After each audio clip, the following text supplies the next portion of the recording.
Welcome, everybody. This is day 2 here at Street Fighter League season number 6. That's right, we're in our 6th year here in the first stage of the game. And as always, you've been seeing all of the best talent of Japan go through it, and each and every week. They've been streaming every single day, actually, to get themselves ready for this very day. Now, we've been talking about a lot in regards to the changes, in regards to the players, the teams that are included, as well as what exactly is entailed in the first stage. Before we even get into any of that, first and foremost, my name is Vicious, holding it down with Senkola for the official English broadcast. And, you know, I gotta ask you, Senkola, we've been going about this for a couple of years now. It's been a really, really good feeling. How are you feeling about the overall new structure with the inclusion of the first stage? I think it's dangerous, bro. I think that creates even better action. The fact that none of these players can lack and slack out here, the fact that we have 2 stages for this season, where all you see right now is we have the red versus blue instead of the home versus away until the second stage, where the players will put up their characters and players in a blind pick, is so different. And they have to stay fine because there's 9 teams, as you mentioned, but there will be only 6 teams moving on in the second section. So every point counts, every battle counts, and that means every match is going to be even more dynamic, even more deadly than last season. It's been already great. We saw last episode the rise of the modern man throughout the brackets. I'm sorry, actually the play, and we also saw a lot of blowups. We already saw our first 40-point baller. We already saw our first final match, our first to 1 to death, and I can't wait to see what's going to happen today.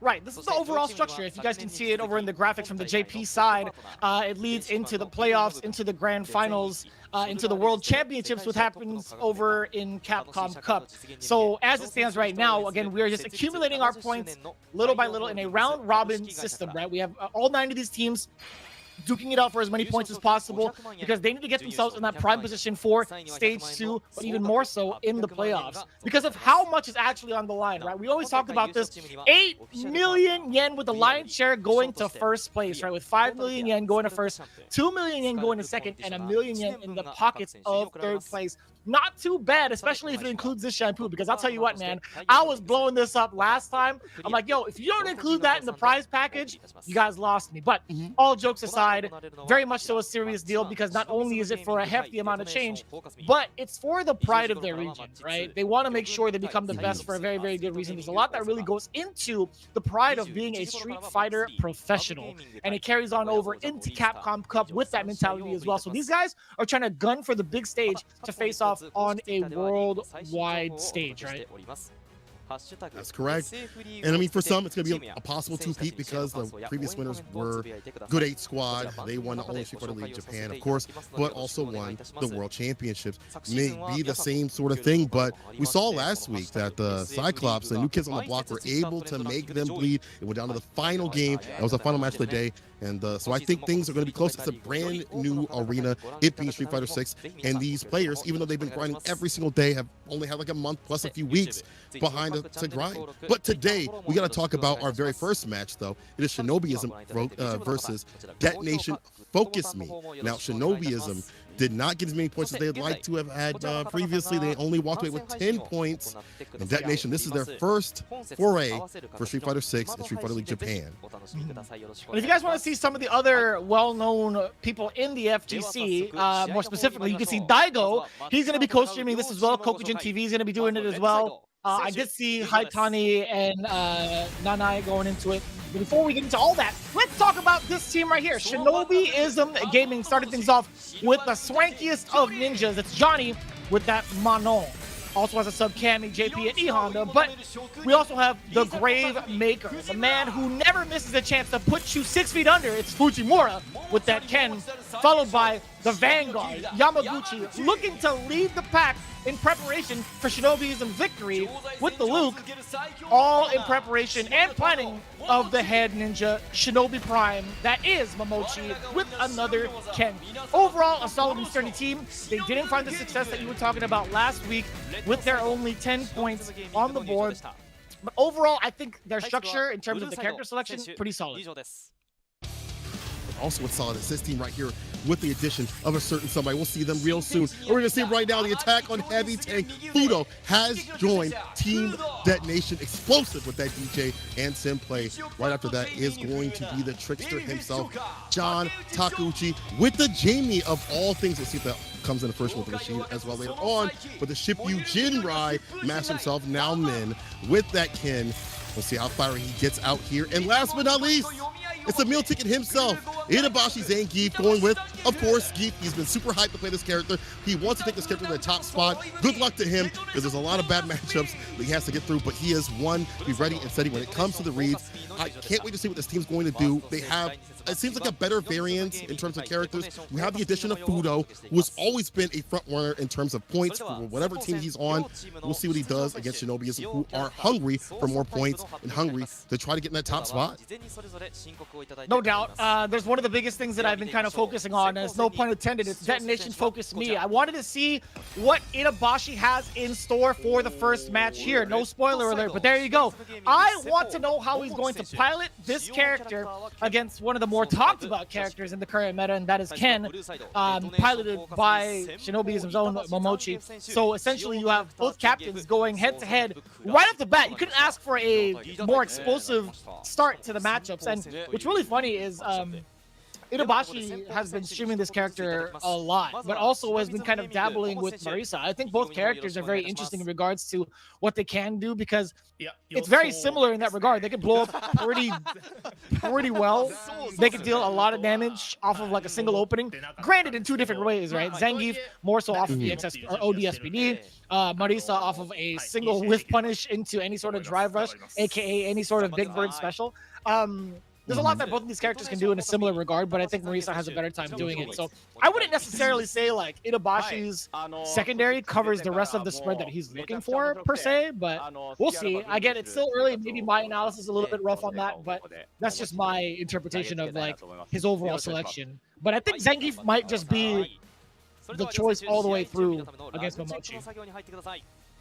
Yeah, I mean, honestly, Mochi was not expecting it. In fact, he said totally unexpected, didn't think he'd come up to bat, but he's prepared for anybody. Either way, Inazan said it's been fun playing Street Fighter 6 since it's been out. He's been playing it 24/7. You can see it on his stream. In fact, he's been making a lot of content. In fact, he even has English content that is made with the addition of Fugu's translations and stuff like that. And that's where I got the information of how he wants to play Geef, where he wants to walk people to the corner. Obviously, a lot harder than taking them to the corner with any move or any special like Ken can do.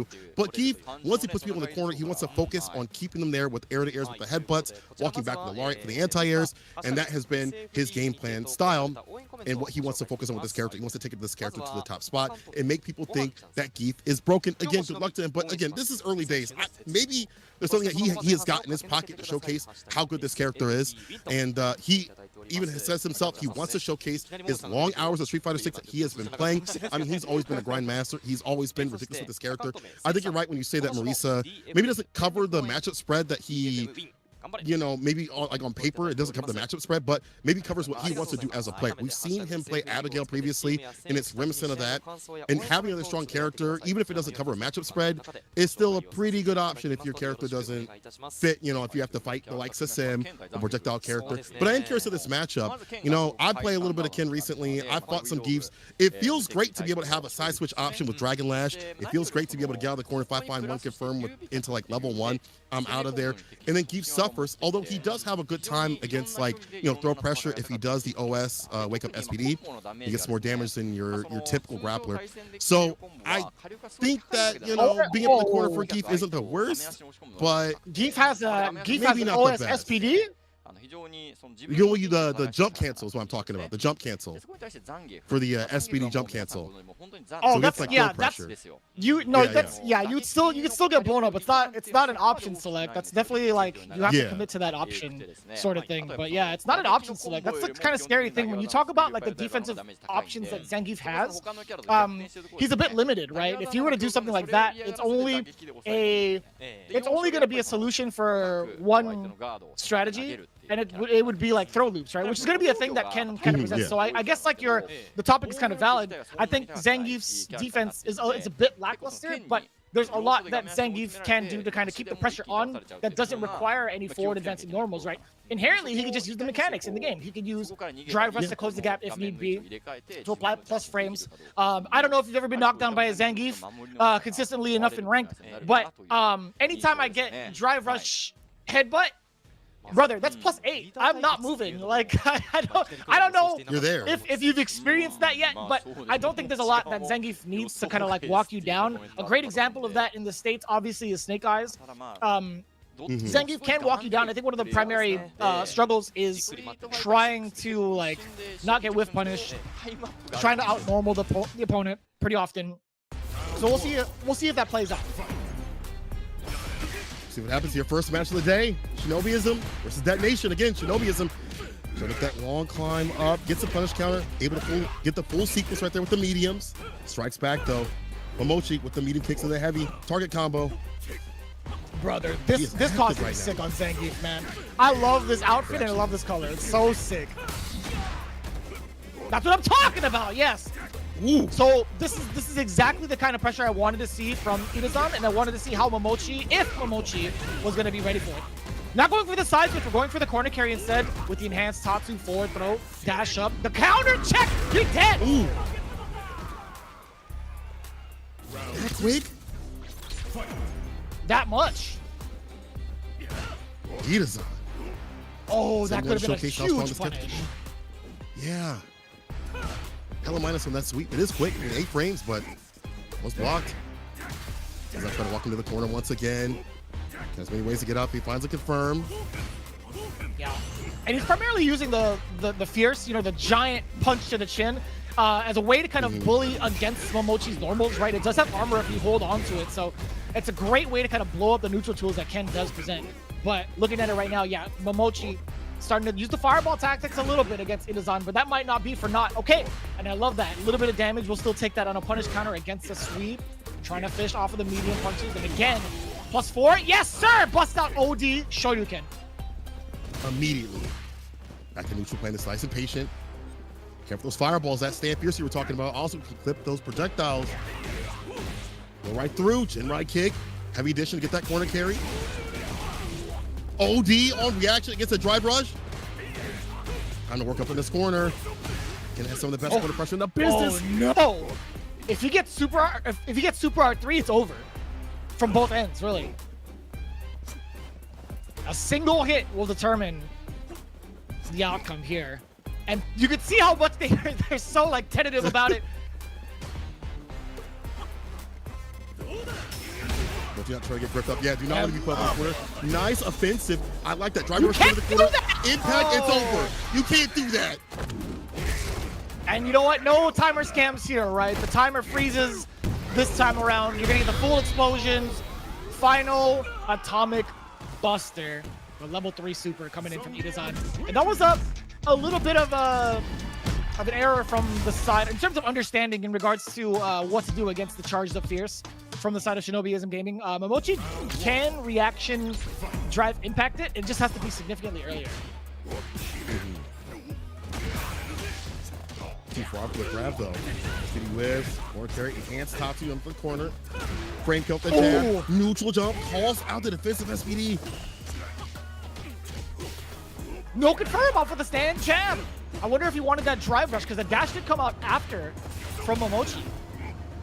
Oh, it's huge. Oh, I thought that would be enough for a trade on plus frames. Oh, punish counter. Too close. That bad boy's -5, isn't it?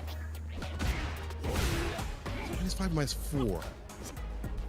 It definitely got buffed from the beta. I'm almost certain it's -5.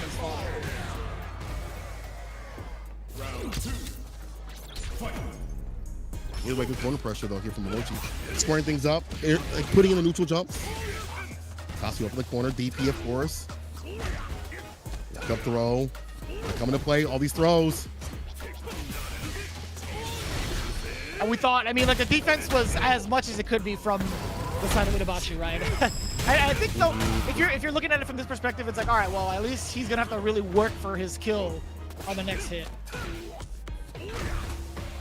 Rushing with the throw once again. There's just so many options that he presents. It's hard to even call it just the throw. Jinrai kicks and things like that. Dragon Lash can back up for that. The plus frames. Get the counter hit with the medium, try to get the overhead. Stand fierce. Oh, no. All turn around. No. Oh, no. Yeah, I knew it. Momochi was stuck like a deer in the headlights. This is going to be more than enough. In for your final ride in a Bashi. You madman. Some would call him a madman. Others would call him a genius. You know what? I got to call him a madman for that. Yeah. 100%. Any person that smiles after that is definitely a madman. Gotta do what it takes to stay in the game. Expensive, but necessary here. He does not stay in. Damn. That's so much damage. That's so much damage. Yeah, anti-air OD lariat. I love the punish counter. Man, I'm loving the way that Itazan is playing right now, like a wall. With jabs, mediums, especially on punish counter. The stand fierce every so often too as well.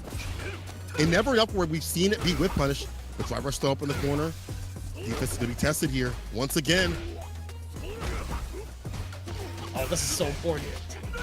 And the one counter that came out, Momochi was ready to confirm. Forward throw again, not quite dead yet. He can't, yep. That is a checkmate scenario, and there's nothing that Zangief can do about it. He does not have an invincible reversal that gets him out of there safely, right? Even if he went for the SA1, Momochi would still be able to punish on landing. So that was just really, really well played, just peppering on the pressure. I think that's one of the biggest weaknesses against Zangief, right? You can definitely bully him, even outside of the corner, in regards to like your normals too. Let's check what that stand light kick is really damn good though. Drive rush puts him in the corner, crouching medium kick. See a side switch? No, just the run cancel, enhanced toxic for the full corner carry, or almost full corner carry. Stand fierce, nothing after it. No confirm in a dragon lash. Chin ride kicks. Ooh. God bless him, the chin with that stand fierce. More of that coming out. Oh, I like these whip punches too as well against his crouching medium kick. Not letting that go for free. Oh my God, he is so sick. Is he playing on modern? He's definitely not. But that was some modern reactions. That was insane. Itazan, please. That was so sick. Oh, Impact that was so against fun. a fireball. Jesus, Itabashi Zangief. The PC in his name doesn't stand for PC like his computer. It means punish counter. You can see it right there. He's been punish countering everything that Momochi's been throwing at him thus far. She's not done yet. And burn up, but doesn't really matter too much here. When you're fighting like Zangief, pop in the corner with the throw. All this pressure too as well. Get active so you get that bar up a lot quicker. Back because that, yeah, level 3 is almost online. I back up too. Damn. What a check from Momochi, but it didn't equate to anything, right? Just low forward fireball, that's damage Itazan's willing to take. Not too bad. If an empty jump super happens, I'm leaving. You're gonna have to do the entire broadcast by yourself. Because Itazan hasn't jumped once, right? Has he jumped once at all? I don't think so. Oh, he's dead. Yeah. Final game, final round at least. Spinning all that bar, but this time, it's not Momochi. He's spinning the level 3 to take us to the final round. And look at the bottom. All that bar, all that butter to cook with. Itazan is ready to put Momochi on the menu. Oh!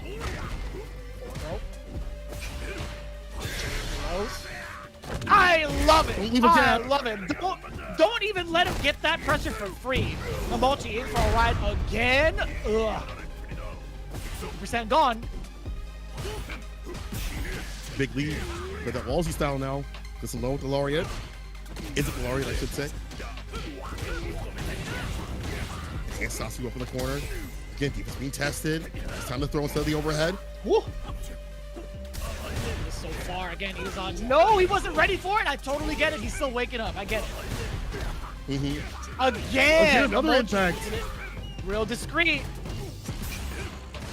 You should get your coffee. Oh, he dropped. He's a burnout though. Remember, Ida's not talking that this character doesn't do a lot of damage when it comes to combos. Yeah, I guess he just has to end it with the lariat, huh? Oh! Should be him on fireball. Yeah, run DP. We'll seal the deal. Momochi taking down Itazan. Recognizing there was going to be chip right there. It goes in the DP and finishes the job. However, it was down to the wire.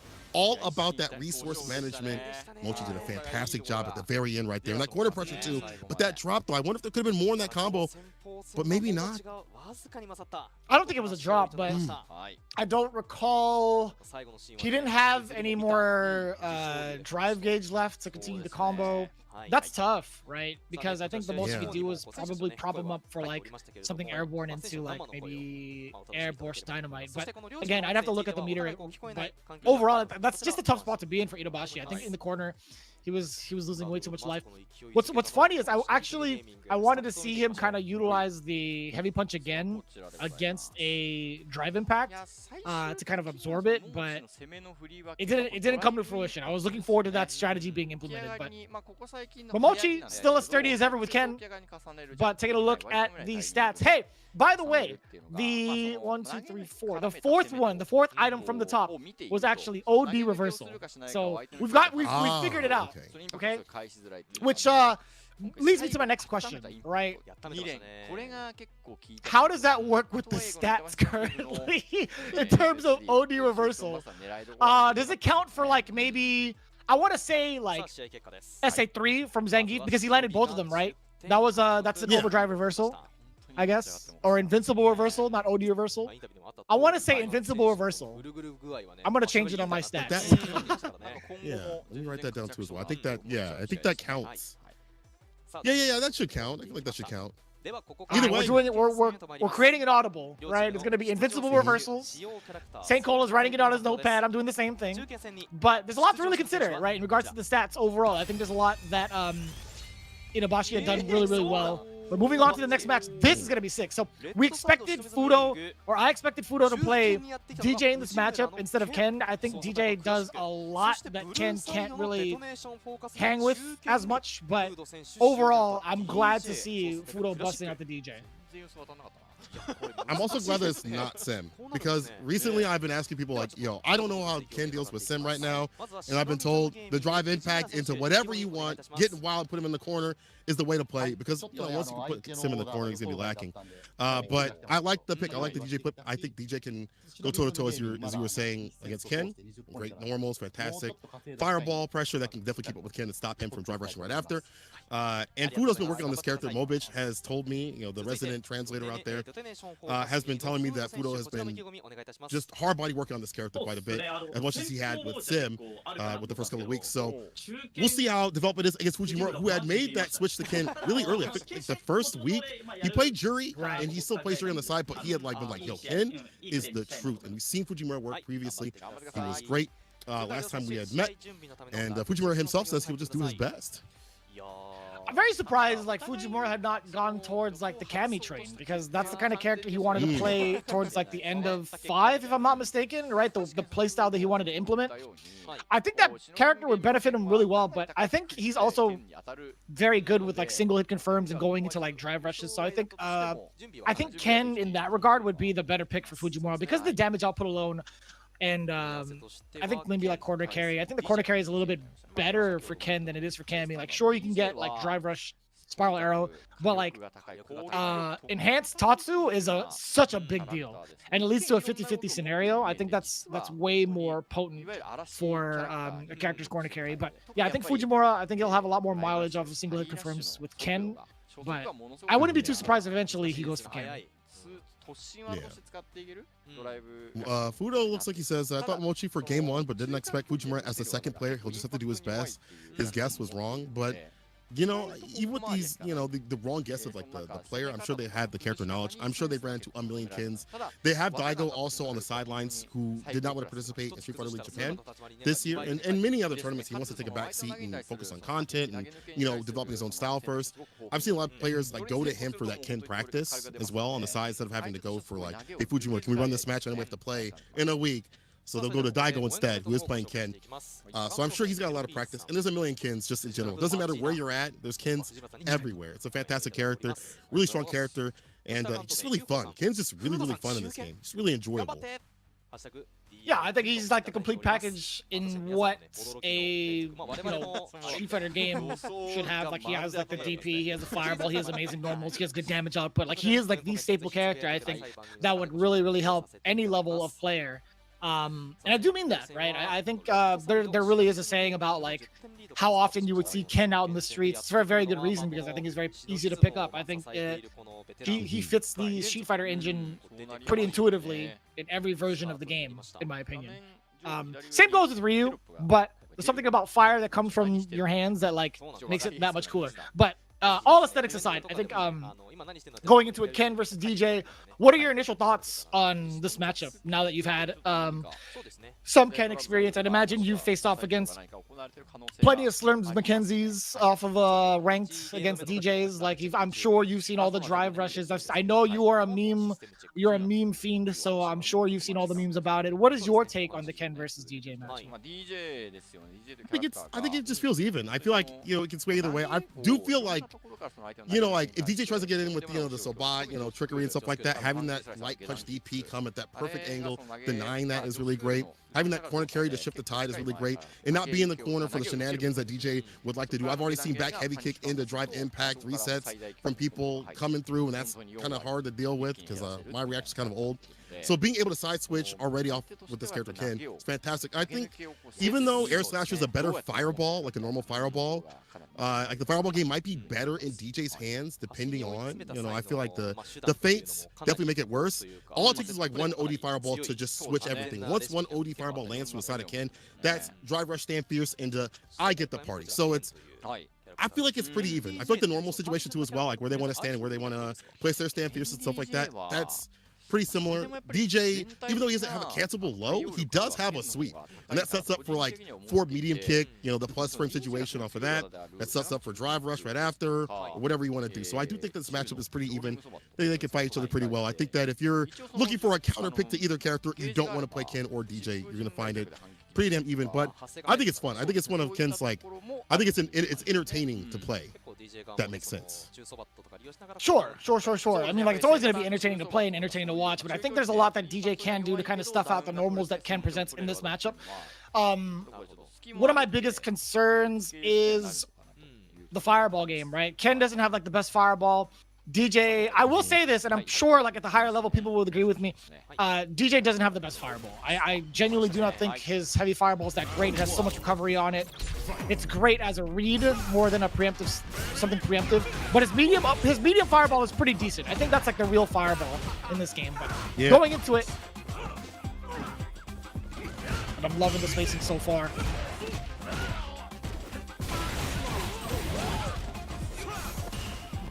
Jack back as we're supposed to. Yeah, you see that medium fireball come out more often than not right there. As you were mentioning, better fireball, don't want to get hit with a jump in.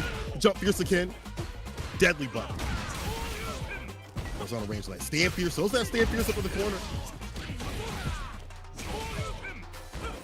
Oh.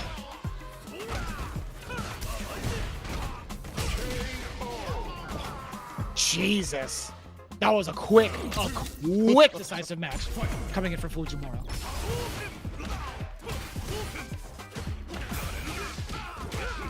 Drive rush, okay. Corner play, enhanced Tatsu. Frame kill, goes for the low. Thought it was a throw, not gonna happen. DP after that Jinrai kick. Corner pressure has been so just ridiculous here for Fujimura, and he staggers so much that the impacts are not working out. Jesus! Referee's online too. Damn, and the burnout. This is going to be such a dangerous situation now for Fujimura. He's going to be taking so much chip damage for free, but no gaps can go unpunished, right? Fujimura does have a stack of super art. Damn, okay, well, it doesn't even matter. Fudo is going to have so much damage on the board regardless of super art or not. That's super rough. Even if Fujimura did have the meter for it, it's like, how do you successfully mash out of the gaps? Because Fudo does not make it very easy, nor does he leave those significant kind of gaps. It felt like Fujimura was like waiting for that moment to happen. Nice to just waiting for that impact this time. It's never again, not me. Okay, off the enhanced Tatsu attack, the throw does not connect. Almost in burnout. Careful of the punish counter. Can't block too much more. More offense here from Fudo. Damn, that's a lot! Oh, man, off a punish counter? Yes, sir. The just cool sway into the low ender is just so much when you get that punish counter. And it's safe. It's -3, even if it's blocked. It's so good. Punish counter again off the jab. Fudo A resounding return no receipt here. Oh, man, that was from an explosive start against Fudo coming in from Fujimura to a complete turnaround, a very commanding turnaround from the side of Fudo. DetonatioN FocusMe is looking so messed up too in regards to the character diversity they have so far, man. DJ is such a good character to have in your arsenal. Absolutely, very strong character. And you see it talked about on Twitter consistently. That drive rush, but there's the parry. There's the corner carry. Of course, a lot of scaling, but what matters most is that position. And jump out immediately here from Fudo. Has him in the corner. Just cool conversion. Jackknife. Oh, he tried to get me with the fireball. ODDP though. Back to mid-screen. And I love that, dude. Even with the just cool options from that far, oh boy. I could talk about that in a day and a half, but I will say Fujimura right now, that frame kill looking real snazzy. I love that low four, but now back-to-back throws. We're starting to see the pressure off of the jabs. It's the third one from that far away. No, he dropped it. Not bad at all. So Fujimura, that's a huge sigh of relief. That third hit of the Tatsu saved him. Oh, was kept alive. Lands a medium immediately into. You got those? Let me see. He successfully beats the rhythm allegations. This man, Fudo, he's got it, man. He's got the 1-2 step at least minimum. +2 scenario. He tried to jump. Still caught in the corner. Fudo working on the perfect right now. Jab conversions for both players have been fantastic. Fudo even more so right now. Finds a crouching medium kick. Who needs a confirmable low when you've got that sweep off the feet? That's still a fantastic button. -6 with damn near impossible to punish. This is like level 2 from like Ken. But even that, you have to be looking out for that. It's hard. It is, yeah. I think even in the higher stages, looking out with like super art punish. Damn, what? What did he hit? Oh, was that landing frame? Or was that a punish counter? Oh, I must have missed it. I blinked and I missed it. That's what happened. Fujimura taking full advantage of that. SA3. Near 50%. And look at this, the drive gauge almost depleted against Fudo. How are you gonna burn him out? Wait a minute. No, sir. He knew. No, that wasn't a punish counter. He didn't know. Toss him in the corner though. Burnout. Impact. Yeah, it's a wrap. Clean it up. To the bar at the top. Time to make him drop. Fudo. So routes it back. He had the parry. He did, yeah. My mistake. I didn't mean to talk over you like that. This delay is killing me inside Senkola, but I will say this. I know. That was very tough. The SA2 punish, that actually wasn't a punish counter from the side of Fujimura. He went for run Tatsu, and I guess it just hit him as counter hit. I don't know why.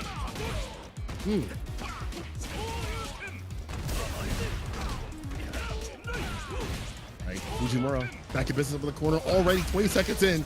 Put in the corner position. She's gonna get a perfect KO. Yes, sir.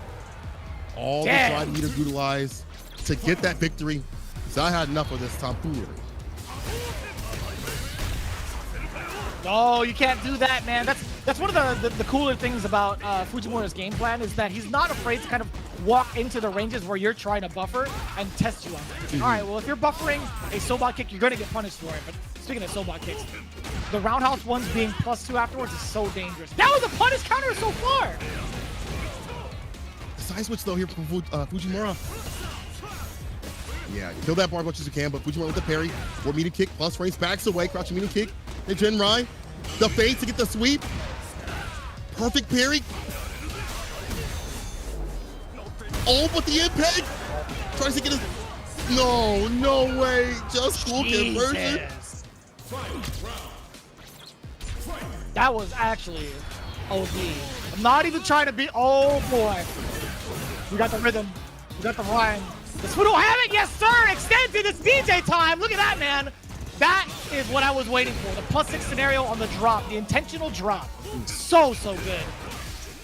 That remix. That was not a drop in the sense of an error. That is an intentional drop because it's +6.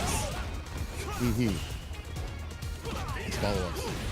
Still, it's Fujimura looking way back up this corner. He's working on level 3. He doesn't even need level 3. Get the victory. Throw again. It's gonna be the win. Fujimura. Undissuaded by those just cool combos and the rhythm. You are not kidding. You are definitely not kidding. What's funny is like there was so much complexity in that combo, and there's a lot because you're talking about SA2. There is like a certain rhythm you have to press. By the time you get to the medium kick one, you intentionally drop it because it leaves you at a +6 scenario. But the hard part is like timing the crouching medium punch after he does like the spin animation. That's mad difficult. I think it's very hard to do under pressure in my opinion. But yeah, like did you see the complexity of how much Fudo had to do only to get thrown to death towards the end? The corner, the Ken special with the side of fries. Also, though, I want to note that Fujimura understands the rare weaknesses of DJ. The impacts coming to play continuously. You're really committed with your normals with this character. You have to be careful about sending out these buttons every so often. And honestly, Fudo, hit his economy of buttons better than most DJ players. But just Fujimura being that robot, stiffing out these normals and going for impacts, switching up the momentum consistently, it led to the demise here of I'm surprised because I mean you look at that match, he did everything. The DJ did everything right, but just Fujimura is so robotic. The corner carry, the corner pressure, just didn't matter. Yeah, that's gonna be so difficult too. Let's kind of think about that going forward. But speaking of the stats, take a look at what had happened here again in the best of 3 overall. Right, the anti-airs didn't really need to focus on that. Fudo didn't take to the skies, but we got a 50% from the side of Fudo. And then over afterwards, invincible reversals, right? 3 of 3 from the side of Fujimura, which is excellent, right? Taking those kind of risks. We see those same kind of risks taken from Fudo. It did pay off. We're looking at throws teched. 3 out of 9 is the big number here. There was a lot more attempts on the techs from the side of Fudo, just because Ken is able to kind of put you in that situation longer. DJ could technically do the same thing in the corner. It's just I don't think Fudo had that many opportunities to do so. But not too bad overall in regards to like his performance. Very similar fate as his teammate Inabashi. But now it's up to the young man, John Takeuchi from DetonatioN FocusMe, coming in with that Jamie, facing off against DJ. Sorry, Yamaguchi's DJ, I think. Oh, you're right. Is Yamaguchi on the DJ? Surprising because I feel like I've seen him play a lot of Luke 2 as well. But DJ, hey, another character that's fantastic. Jamie though, from John Takeuchi. I feel like I see this so often. So this maybe he's prophesizing something here. We see him pick up a character that maybe isn't like super weak, but isn't like top tier, and they get buffed later on. We saw that with Cody, and Cody. He showcased what Cody could do before the buffs even happened, that the character was so strong. And I feel like we're seeing that gradual rise of Jamie right now, where the character is like starting to be seen as like maybe on the lower side of things, but it's like you see the strengths of this character, that he's a lot less weaker than what people think. That level 2 we talked about is like a V-trigger install. Plus frames, you start the party, you're in level 4 immediately. And I think his normal's really good. He maybe doesn't have the damage output that other characters have until he gets the drinks up, but when he does, watch out. Yamaguchi now saying Mochi Fujimura had won. He's got good vibes going. Definitely has the good vibes flowing with that DJ. We'll see what happens in this anchor match though. Is that what he's kind of going for? Is he trying to like manifest the good vibes with the character? I think that makes a lot of sense if that's like the play. And overall, good on him. I love that from Yamaguchi, and I love the fact that he's playing DJ too. It's such a good. I'm telling you right now, it's so powerful having a DJ on your team. Okay, like even though Fudo had just lost, this character is so. He's got so many options, man. He's got so many versatile options, especially in the second phase of the game where the counterplay strategy comes into effect, right? In first stage, the big difference between the two is not only the difference between 9 teams to 6, but the counter-picking strategy is going to be very much so a potent tool in the success of like some of these teams, right? It's true. You don't know who's coming up, so you have a character that can fit dang near every single match. It makes sense to have DJs on your team, Kens as well, Luke's that we've seen too as well. John Takeuchi says, to downplay a little bit. Yamaguchi said DJ did not expect this match at all. He doesn't know how the game is going to be like, but all he can do is do his best. And I'm curious about this matchup. I don't get to see this too typically. We don't have as many DJs up in the US that I would expect, considering how strong the character is. Obviously, there's like Kizzy K and the like, but they're more residing in Japan. There's a bunch in EU too as well. But Jamie's, I think, he's becoming a little bit more popular. We see JP running that character and doing really well at tournaments. Like, beating matchups that people thought were impossible for that character, and the whole, oh, Jamie loses the fireball characters like horribly. Doesn't feel like it happens as much. Guile definitely, but maybe not against DJ. I'm curious about this matchup. I'm not 100% sure how this matchup's going to go, much like John Takuchi, but I feel like I've seen John Takuchi be able to maneuver around fireballs just fine. What's funny, this is going to be a really, really hot take, okay? I think this is going to be a very hot take. I think Jamie does pretty decently against Guile. In drinks. In drinks. I think Jig level 1, him having access to dive kick is important. I think Jig number 2, having access to Bakai, especially OD Bakai, that's so powerful. Like the damage and the corner carry alone is so good. And obviously, Jink level 3, we don't talk about the forbidden throws, right? We don't talk about the command grabs here. But I genuinely think Jamie does pretty decently against Guile, man. I know you talked about JB being one of the pioneers of this character. I think this character is slowly getting fleshed out more and more by a lot of the scientists out there. And the more I watch some of these games and even play against other Guiles, I'm thinking to myself that I think Jamie kind of has the tools to go against fireballs pretty well, but it's tough. No doubt it's going to be tough. But I think in regards to the DJ matchup, what's really cool about this particular matchup is that he can play the ground game pretty effectively still, and also prevent any of the shenanigans that go airborne from like DJ, right? His crouching heavy punch is a great way to stuff things out for like fake jackknife feints, knee shots as well. I think his uppercut being, well, since you can kind of do it low to the ground and it kind of like hits kind of low and sets him up for a safe jump, I think it's really, really powerful. But overall, I think Jamie does a really, really good job against this character too. But we'll see how it goes. I mean, I think as long as level 1 is there, being able to get conversions off of lights will be pretty important. So we'll see how far it goes. Yeah, we'll see if Yamaguchi gets active and stops that from happening. You know, drive rush, light punch, of course. Fastest drive rush system business.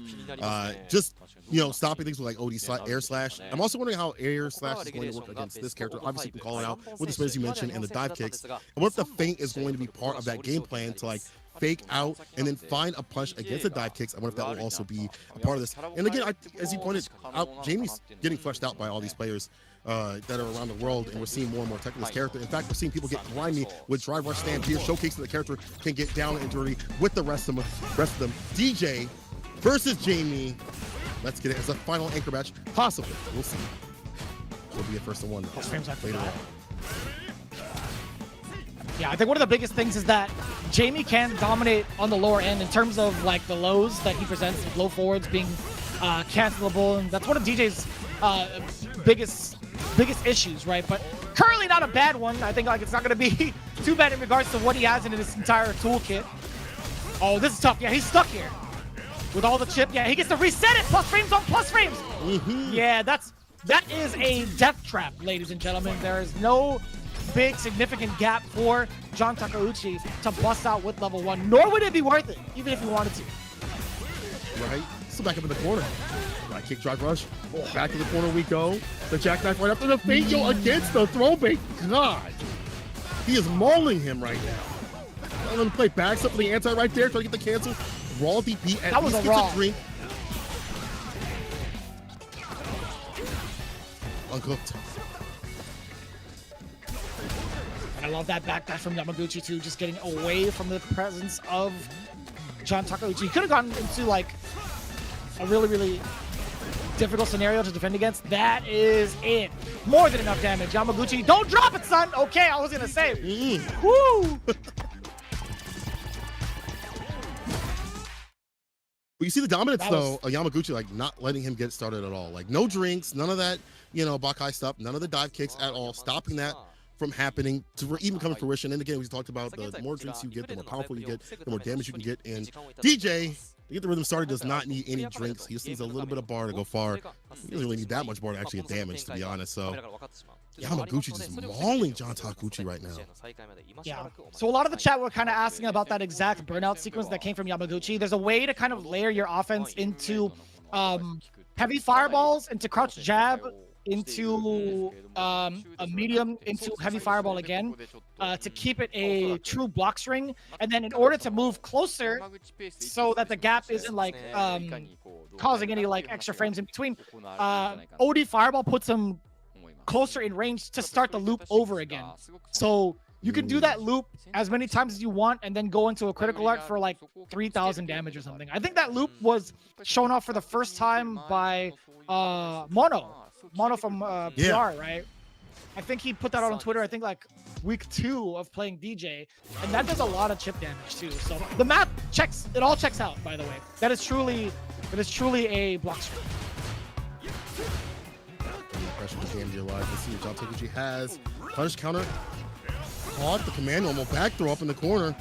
Air smashing constantly. And look at these anti-airs. The back heavy kick, he always backs up to the right range to find the anti-air. Finally, a swing of the sauce. It doesn't matter. The dash up is challenged with the light punch. I'm very surprised. Have we seen John Takeuchi go for any sort of sweeps to kind of just like, you know, max distance throw it out there? Oh no. Not a single one. Help. You're dead. You're hella dead. Oh my god. You're hella dead. He wasn't even done with that combo, man. He could have done medium punch MGU right afterwards. Jesus. Still outside. Back throw. Sauce. Your turn afterwards. -6. I think he's within range to target combo that. I genuinely think he's in range to punish the Sobot kicks. Mini kick did not work out. I like that poor mini kick as an almost a stop sign right there. Keep relieving the ground. But right after breaking the ankles. Oh, I love that. Level 2 now. I don't think we're going to be seeing the drink or like Buckeye outside of a combo. I don't think it's going to be a way to stop the projectiles effectively yet. But we'll see again. Yeah, Yamaguchi's pretty much on it. What a stop to the drive rush. Utilizing the target combo finally. We do get the Buckeye dash 2 times up. John Takuchi going for that Oki instead of just going for a drink. Or backing away for a drink, I should say. Seen him play in level 2, like consistently. He said that he's okay to play with this character with level 2, if need be. It's been difficult to even try to get a drink. Yamaguchi, let that slide. Oh. And just taking some of these roundhouses. Look how much drive gauge ship it does. Oh, devil inside. He caught him moving, Yamaguchi. We gotta see a command grab soon, right? Oh, and Yamaguchi, he's contested and he's challenging back throw. That's gonna be huge. John Takeuchi, he's about to lose all of his drinks too. It doesn't even matter. No, you can't even finish it. He's trying to skip it on the bill. Get him. So you have to pay for this? Or pay with his life. Second game to Yamaguchi. Man, but no DP. You were talking about that DP. We're talking about the anti-airs that this character has. The mental stack was just too heavy. He had the crouch fears, the EXDP, the normal DP may have also worked out against that jump light kick, but got blessed against the dome, and that's game point here for Yamaguchi. Wow. That's 2 straight thus far against John Takeuchi. I think there's just a little bit of a little bit of unfamiliarity. John Takeuchi had admitted himself that he wasn't too familiar with the matchup. From what we've been told, but I don't think there is as much information from the side of John Takeuchi. He's letting some of these Sobot kicks go unpunished from certain ranges. It is -6, and level 1 does change up your jab significantly. It's a little bit further. It does allow you to go into target combo. It's a pretty big deal to getting some of these punishes on the lighter end, like -4s, -5s. Sorry, -5s and -6s. But we'll see. I mean, like, I'm hoping he can kind of like tighten it up and not let some of these Sobots go for free. Even if Yamaguchi uses it as a footsie tool, him just like walking into it is totally fine because he gets to punish it, right? Yeah, like at least get a punch off that and at least get the knockdown after that with the palm, but we haven't really seen that. We haven't also seen those sweeps that you pointed out. I want to see that be part of the gameplay. Yes, it's risky. Yes, it's punishable, but it is a part of this character's game plan. You land that, that's a free drink, and they can think twice about walking back. No swig just yet. Actually has one up on the deck. Beating out the DP, gets a punish too as well. Yamaguchi is so ready for the reversals. I love the anti-airs. Yamaguchi also ready for any airborne approach coming in from Yamaguchi or from John Takeuchi. He wasn't ready for it. That was a punish counter. More, but he's so dominant right now. Huge lead. Rush is in for another throw. You ain't reacting, you're dropping. Set point, Yamaguchi. I think there's one thing on John Takuchi's mind right now, and it's how do I stop this drive rush? How do I stop this man from partying? Oh, that's huge.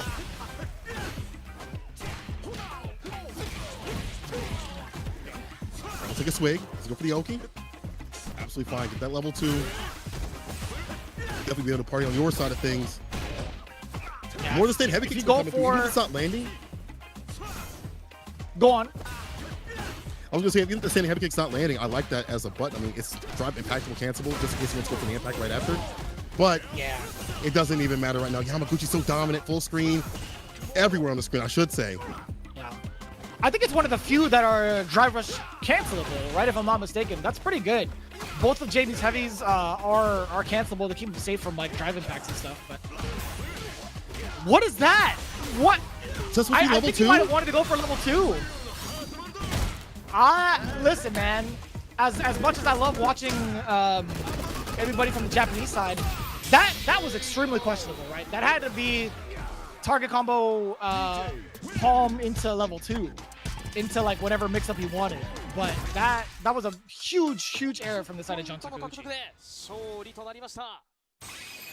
That means we are seeing Team Shinobi move on with a hefty amount of points. Detonation moving on with nothing in their pocket. But man, what a huge drop. That palm had to have been to level 2 to start the party. You finally get that juiced up to level 4 for a while.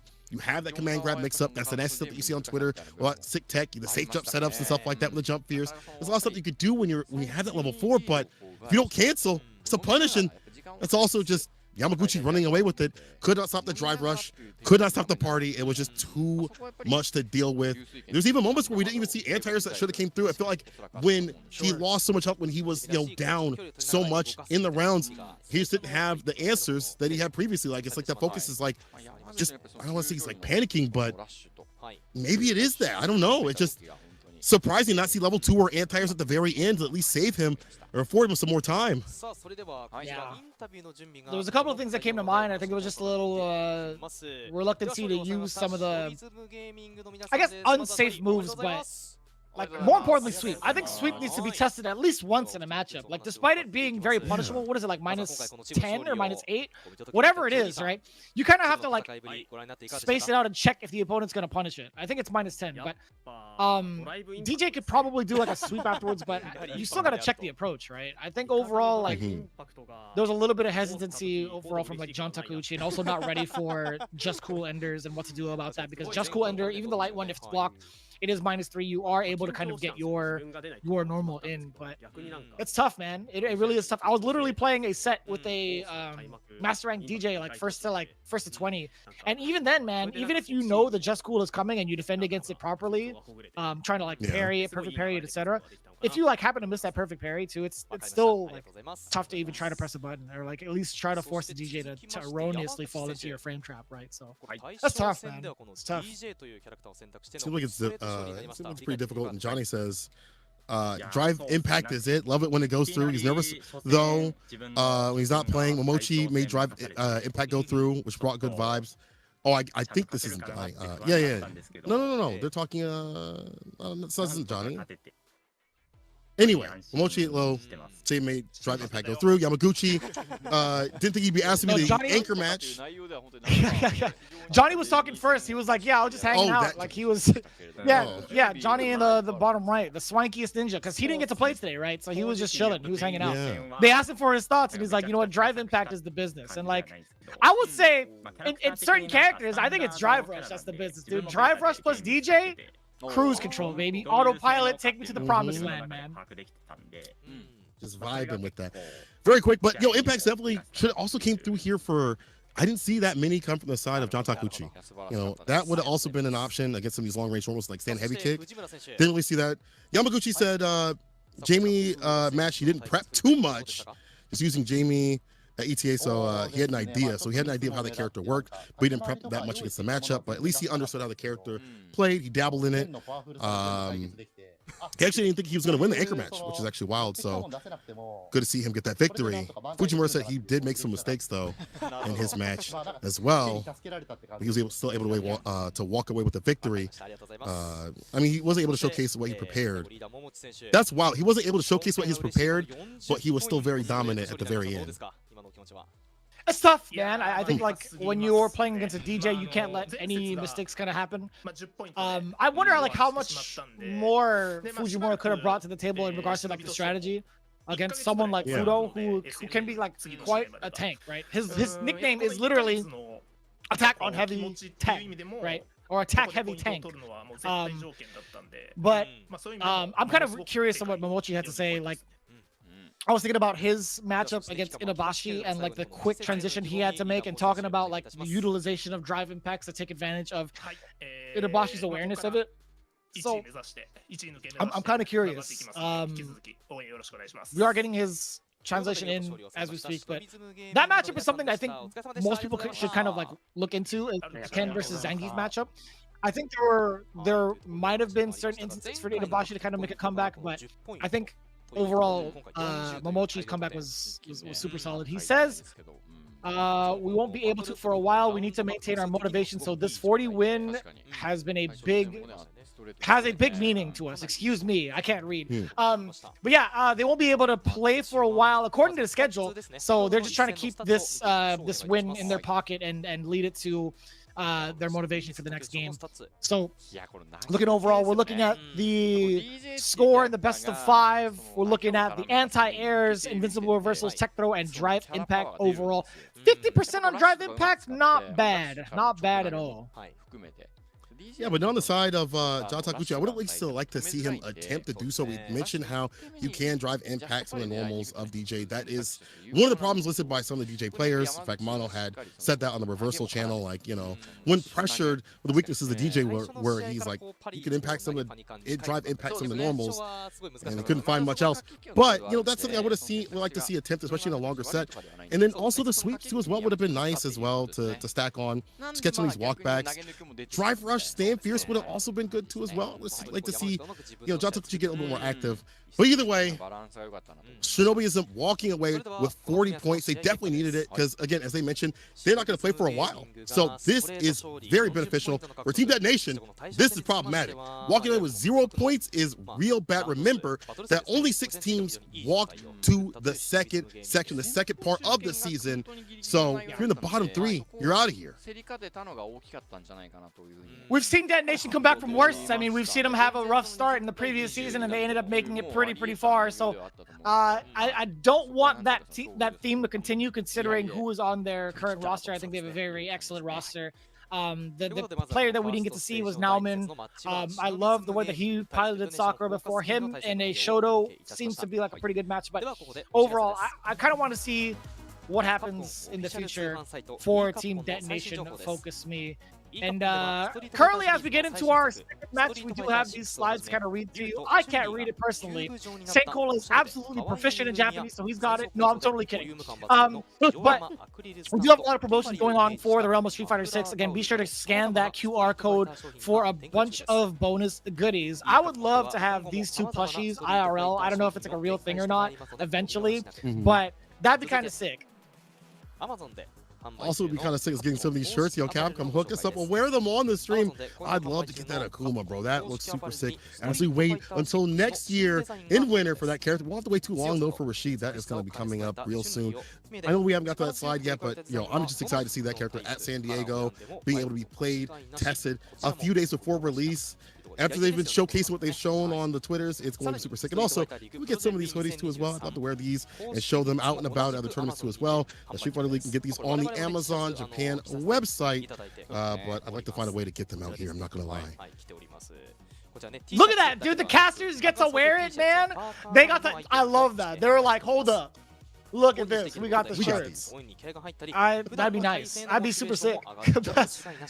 That'd be kind of sick, man. But anyways, you know, we just got to make do with what we have in our closets, right, Sincola? I think we have enough Street Fighter gear, right? I think it'll be just fine. I think we'll be just fine regardless. But as it stands right now, again, you guys have been tuning into Street Fighter League Japan. We had just concluded our first match. I know you guys are asking for more and more matches, but we have to set it up, right? We have to get the players together. We got to get them ready. But as soon as they are ready, it'll be back-to-back games for match number 2. So be patient. Again, that's just how it goes with all production. It's not going to be like have all the players queued up right after, you know, because I feel like there's a big misunderstanding as to what goes on. I'm talking to you. I'm going to talk to you specifically, guy in the chat that's like, hey, where are the matches? But anyways, Rashid, again, going to be playable July 24th. Yo, 10 more days. Are you kidding me? And we get to play it a little bit early. Like you mentioned, over at San Diego Comic-Con at the end of this month. Are you kidding me?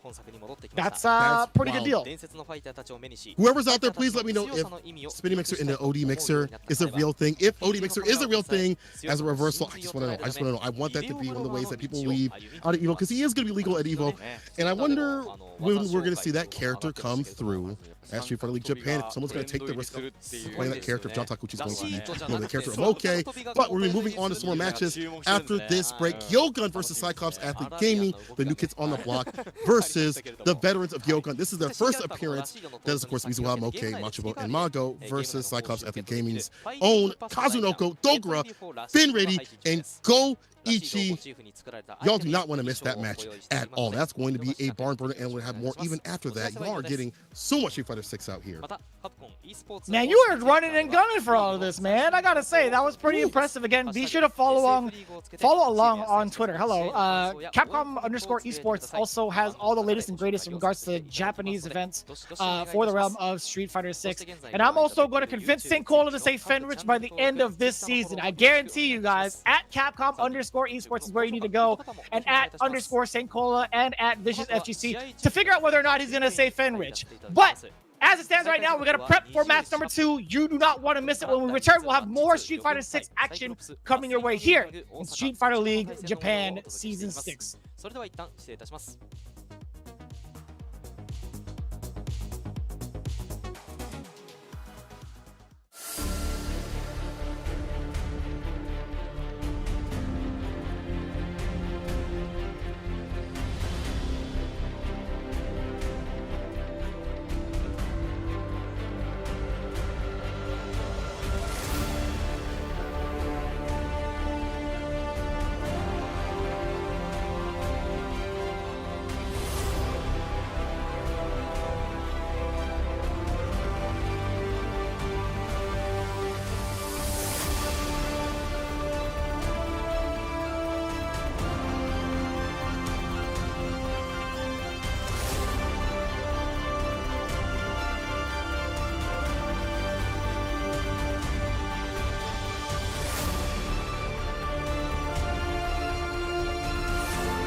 待て、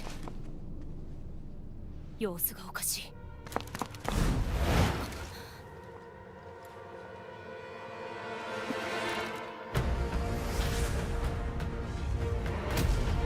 ここで終焉を刻む。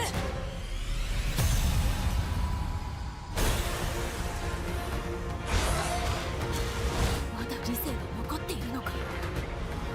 だが今我々にとって真の敵は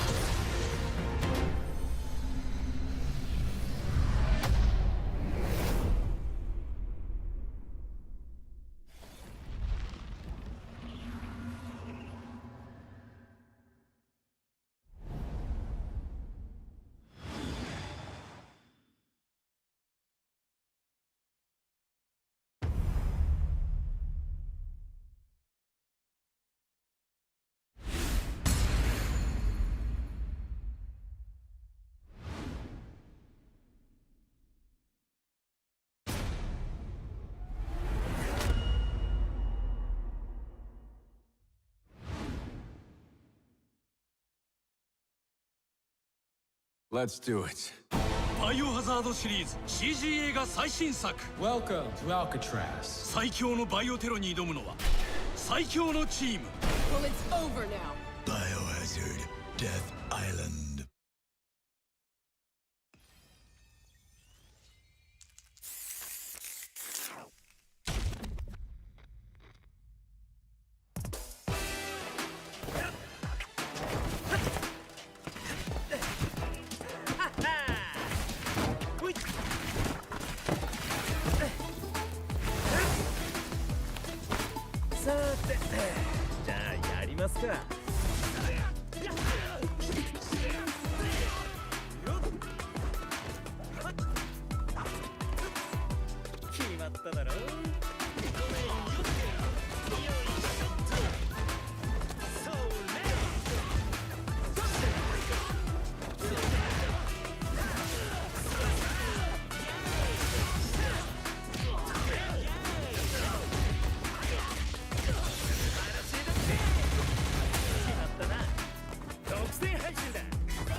Back like we never left.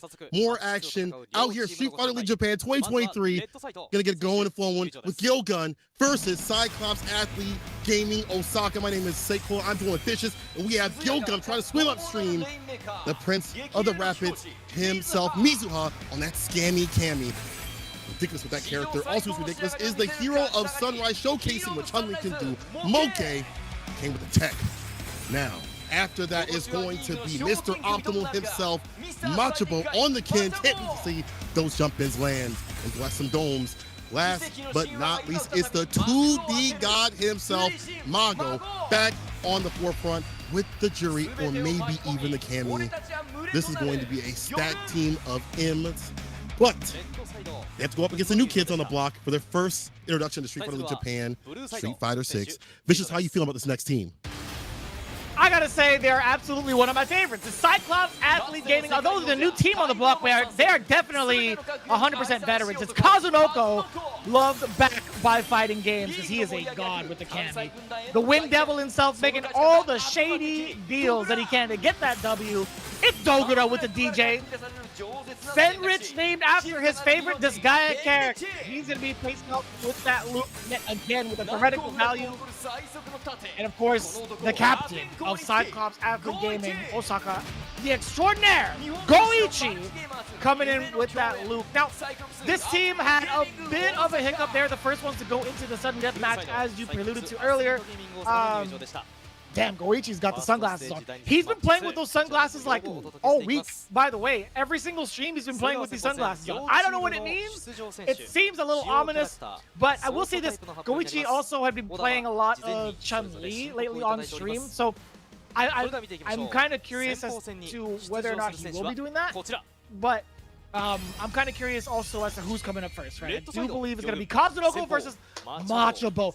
This right here is so sick, right? Kazunoko, Capcom Cup champion, in the previous iteration, Street Fighter 4, I should say, but still long-time competitive player. He's the reason why you got the first ever Nakali skin in Street Fighter 5. But he's going to be rocking it out with the Kami. So dominant, too. So I'm very curious to see how he plays off against Mr. Optimal, Machobo, and that Ken. Two aerial gods in different fashions. Machobo, fantastic with the jump-ins, has some of the best ratios in terms of jumping in against people. And also his anti-airs are fantastic. I feel like he's always watching the skies and always being in the skies. Same with Kazunoko, but in a different sort of like the dive kicks we saw. The hooligans, he's one of those Camis that loves to utilize that option. We saw it last week. As we've been talking about, I should say, CYCLOPS leaving with 20 points last time, would like to leave with more. But against GyoGun, brand new team, they don't know how they play. It's going to be difficult. And right now, like Machobo said, it was a surprise. He'll do his best against Kazunoko. Man, I can't wait to see this. I'm so glad we get to see Machobo back in business with this game. Surprised we're not seeing Kami from him. We're seeing Ken, but when Ken lands a jump fierce, it's corner carry, it's 40% of your life, it's fire. So it definitely makes sense to see that character come through. But Kazunoko, man, that Kami last week was wild. For him to fight with Pugera and stand shoulder to shoulder with someone with that movement was absolutely insane. Kazunoko says my moves were rolling last week. See, even he knows he was on point with it. Yeah, I mean, he's one of the best fighting game players on the planet, right? Like, whatever game he decides to play, it translates pretty well into success. And he's been a Capcom Cup champion, right? That's no easy feat, especially with the amount of talent we had back then in 4, right? Of course, granted, the character he used, I totally get it, but it wasn't the easiest swing when Elena existed. I'm not gonna lie, but that's besides the point. Kazunoko still has so much immense talent in regards to the adaptation. I think his ability to adapt on the fly is one of the highest I've seen throughout like majority of the Japanese players. And this is not just saying it because he's one of my favorite players to watch. Or actually, he is one of my favorite players to watch because of that reason, right? I think his adaptation skills are just above and beyond a lot of the levels in the current Japanese meta. But we'll see. I mean, Machobo is one of those cats that have been Mr. Optimal for a very good reason. He's had some of the more clutch performances for Team GyoGun in previous iterations of Street Fighter 5, previous seasons of Street Fighter League, right? So this is going to be the ultimate test for the team, I feel like. This is going to be like, all right, like if whoever wins out of this one, these guys are like set for life. I think they're going to be like, they're going to be made into like Street Fighter League greatness. Just based off of this matchup. I know it's a weird kind of like call out, but I think like this is going to spell out a lot of what might happen in the second stage between these two players. I kind of agree with you, actually. If you think about it, like for GyoGun, you want to start off strong. You want to have that energy, that heat, that passion. As soon as you get in, as soon as your team enters into the league, and you can carry that momentum with you. For CYCLOPS gaming athlete, it's a chance at redemption. It's a chance at like getting that momentum back in their hands. And as we pointed out, there's not a lot of time to stay fine to get these points. I mean, you don't have that many chances to do so. So I mean, even in point sectors, like that's all this matters.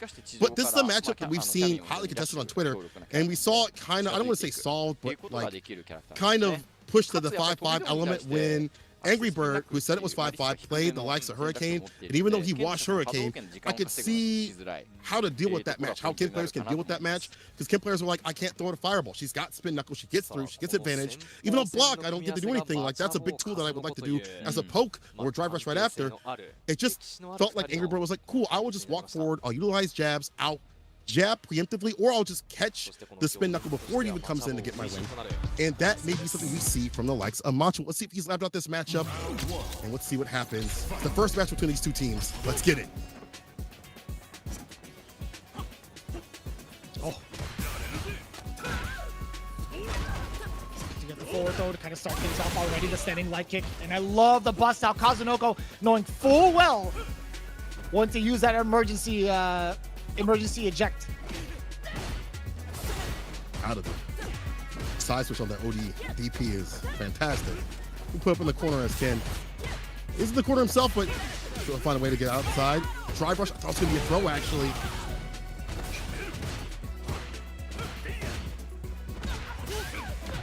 Huh, no button there from Kazunoko. And no reaction against the drive impact sneaking in there. Machibo opting to go for the high damage ender from the Jinrai. Well, that's huge. Getting himself out of the corner, just about tied. Machibo already in burnout, same with Kazunoko. Oh, could have been big. That's the advantage. The loops are coming. It's a gap, but just like that, the stand heavy kick. Oh. I get that from Machibo. He tried to chip out Kazunoko with a fireball at the very last second, but that firing off with the roundhouse from Kazunoko was just a little bit quicker. This is actually so sick. They both tighten up. There's so much history between these two players, man. Like in previous games, they are like respective gods of their own characters in previous games, or like in various other games, right? So seeing them in this realm right now on this stage is a treat for fighting game fans, and this is also a treat for Machibo. Spending it this early, getting this much damage in, and also the drive gauge damage, so important. You could push in the corner for a possible drive impact. Even the threat of the idea of that is risky. Sweep off the feet. Here's the back throw. See that level 3 also online. Okay, drag it. No, actually goes for the Tatsu. Enhanced. He's not getting the counter combo. Ends it with the OD fireball. Now in burnout. Back in the way. He is in burnout after all. It's fine. Kazunoko's just going to chase him down. That's right. Going into the spin knuckle loops. I love the anti-air. Still ready for it. No, you could have gone to back medium punch, but it's still too risky. And I love that Kazunoko full expenditure on the level 3. The critical art, I should say, terminated. Right, we have enough bar to do so as well. Kazunoko, man, just so aggressive and just shifting the momentum with the quickness. I do like the idea though from Machibo to like neutral jumps on these dive kicks to present something different. We'll have to go for DPs and other options too as well. Let's see what happens here. The clutch factor of Kazunoko. Capcom Fighters is insane. He's so sick. See what you're putting down. Tell it, the whip punch. Punish People counter said already. you couldn't whip punch that Stan Pierce. What? They're different. Oh, that's a huge punish. -8 off of the drive reversal, and now it's going to be Machibo. Look at the corner carry. He was stuck in the corner previously. Machibo gets one punish counter. Oh, boy. That could have been so detrimental for Machibo, but it's fine. He got very lucky not being whiff punished on that stand roundhouse, and now it's forward throw from Kazunoko. Roundhouse check. Drive gauge getting battered and beaten. But speaking of battered and beaten, it's Machibo with the response. Jab, nice. Walk back out that jab, stand fierce in my kick. Baited it out. He left the gap for that exact reason. And Machibo with the fantastic read. I thought he can get out with the ODDP. Not gonna happen for free. I'm glad you praised him the way you did, man. I genuinely thought that was a drop. I was like, wait a minute, that doesn't work out. Like, I thought that was a drop. Oh, damn, he's so attentive to the dive kicks. It's insane. Machibo, at least picking and choosing when he can punish a dive kick. That's so hard to do in and of itself. So many aerial options he has. Jump-ins in general, the hooligans and stuff, the mental stack gets stacked up. It's hard to watch out for everything. You gotta watch out for the fact that you're in the corner. Damn! That level 1 brought you so far to the corner. That had to be intentional too. Level 3 here for Machibo. Too far. No! Yeah, that's too far, man. That's unfortunate for Machibo. Just, oh! There was a gap for the back throw? My God. This dive kick is so good, Senkola. That was incredible. The read on the impact or dash up throw. Being able to have that option, you know, to counter things like TK's wake up dive kick. It's another form of defense. Keeps her up there in that top tier spot. Kazunoko, top tier player on set point. You know, that's his MO. He won't play a character unless they're good. That's just how he goes, man. This is a good signifier of why he's gone for candy. There we go. We do get the Jinrai loops after the OD version. It is optimal to go into a second version of it. And look at that, the damage incoming. Didn't even need to go back into another Jinrai. Machibo dealing out tons of damage.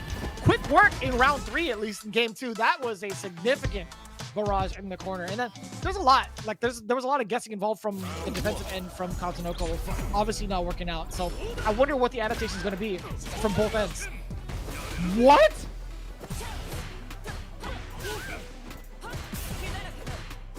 I'm back for that. Machubo is definitely on one right now. There's Kazunoko. We get close up for that fire will be punishable. Jump in blocked. No anti-air.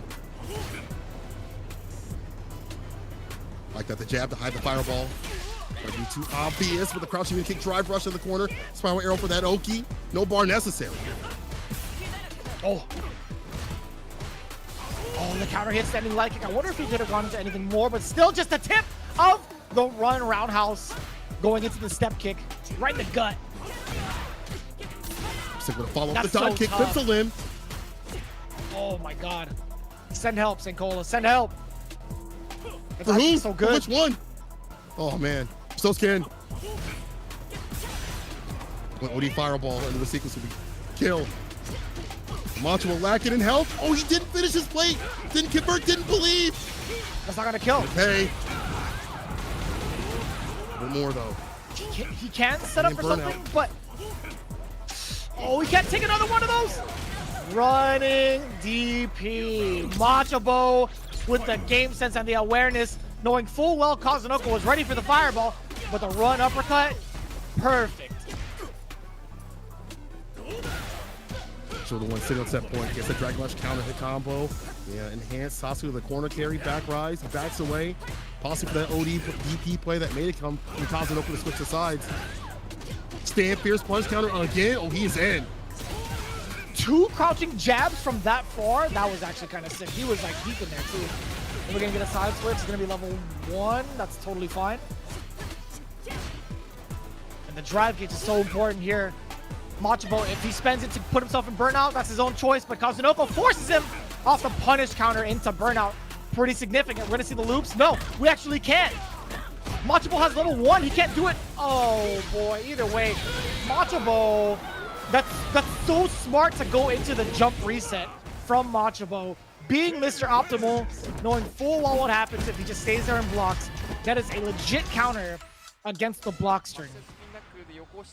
Well, very smart stuff. I mean, frame trap. mentioned there was going to be like, yeah, but you mentioned there's going to be like the possibility of reversal too as well. A safer option than just going for the bust out. You know, if it doesn't happen, you know, if you don't get your hit off after the flip out, you're a-okay. You're at least resetting back to neutral. Instead of going for that DP bust out, he went for the safer option. And again, as you point out, Mr. Optimal staying solid. I want to go back to the fact that he was starting to anti more of the dive kicks to close out an area that Kazunoko feels comfortable with. The hooligans, the jump ins, the dive kicks we saw previously. That movement that he had was just take up the table. And Ken's jabs are so good. They lead to so much, and using those jabs preemptively against dash-ins or, you know, as just poke tools and things like that kept Kazunoko on his toes. Machubo takes a pretty damn good victory right there and sets the tone for his team. Damn, Machubo is taking out Kazunoko in multiple games now. Is that the precedence he's trying to set over in Street Fighter League Japan? Let me sip my tea on that one. But I will say this, Machubo, with a full understanding of what happens while in burnout and what he can do defensively, I think that's really, really important. There was a lot of quote-unquote broken tech that kind of came out in the first month of the game with Cammy while somebody was in burnout in regards to the spin knuckle. But there are options, right? If you don't want to take the frame trap, you can kind of just like get the jump reset like Machubo did. Looking at the stats here, I think one of the biggest highlights right now would be the anti-airs against someone like Cammy. 3 out of 7, 43%. It's very difficult to kind of get like anti-airs consistently against Cammy, right? So I think this number is something that kind of like we both want to highlight.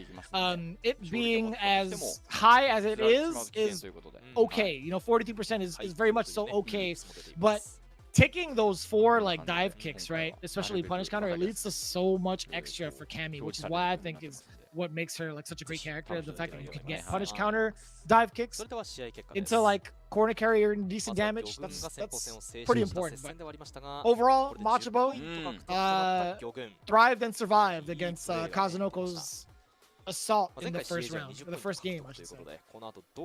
Another game and another arena of Street Fighter 6. And if this is going to set the tone, it's looking really bad here for Cyclops Gaming. I mean, they didn't play bad right there, but not the way you want to play right off the bat here. You try to get some more points. It's going to be, it looks like the reveal will be Jury from Mago and DJ from Dogura. This guy Mago is such a goober and I love him, man. He's always so animated. I feel like him and Itazan, like, you know how you do like the versus screen, change the face, change the emoji with the directional pad? Ichiban actually, sorry, Inabashi was actually doing that earlier. He was like changing his facial expressions. I think Mago is definitely that cat to do the same exact thing. But going into the matchup, Jury versus DJ, this is actually a sick matchup in my opinion. I think both these characters have a lot of much of like a bullying presence up close, but I think Jury does it in a different fashion off of like standing medium punch. That normal is going to be the main pressure tool. Pay attention to this, chat. As soon as Mago gets a knockdown, you will always see a point of pressure with standing medium punch. Majority of the time, like otherwise you might see like a throw or something or like lights into throws, but I think medium punch. Look at what Dogura does after a blocked medium punch. I highly suggest you take a look at that during the matchup. Very imperative because that button is hella good after drive rush. I mean, it's already good in and of itself. It's already plus, but it just kind of pushes you back, so you don't get really much off of that. But with drive rush, it becomes real nasty, and that sets up shop for like drive rush, crouching medium kick, which is already a fantastic button too as well. And that corner push too, with the fireball behind it, this makes this character really strong. Dogura himself, Mago himself says, "I've been losing recently. I've been losing self-esteem, brother. This is not the time to get shy. It's the time to feel, down. When it's Street Fighter League, it's your first time up on the bat. You better get ready." And he did say that he came back yesterday. He felt more like himself yesterday. So hopefully he feels like that throughout this match because it might be a wash other way. Oof. So a lot of people are asking who actually went in with the blind pick. Here in stage 1, the blind pick happens for both ends. There's no counter picking in terms of the player selection. Both players from both teams, both teams lock in a player, and also both players lock in their character choice right off the bat.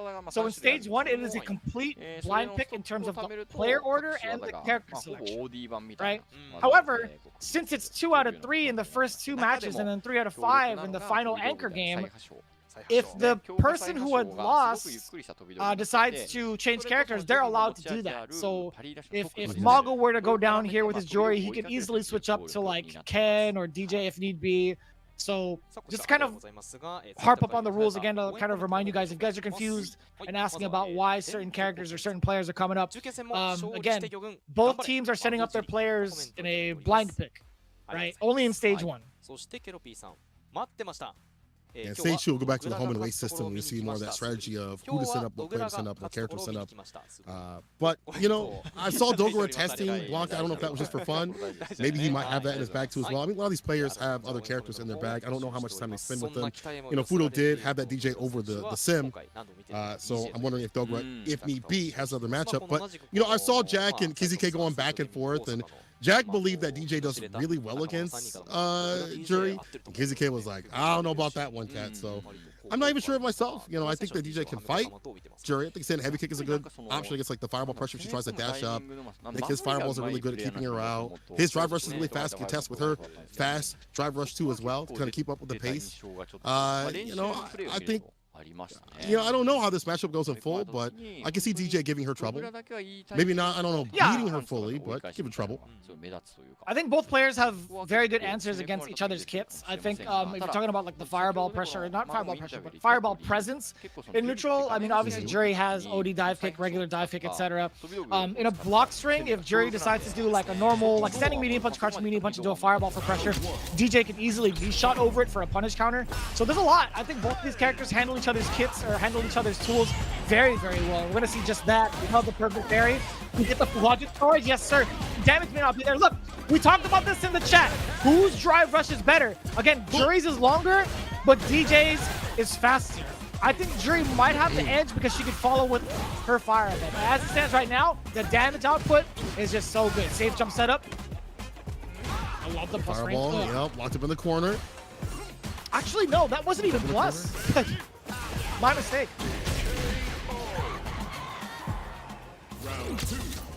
Dogura. He already showcased what you were talking about. You cannot do that medium full hot stock up. That close jackknife will connect against it at all ranges. Like, it's something you can't do, and Mago learning a hard lesson.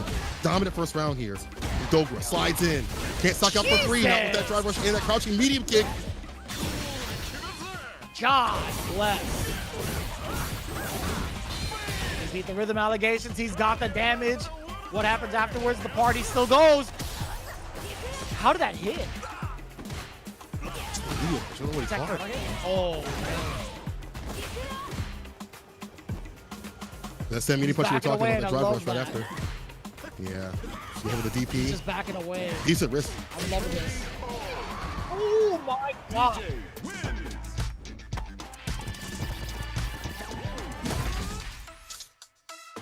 Ooh-wee.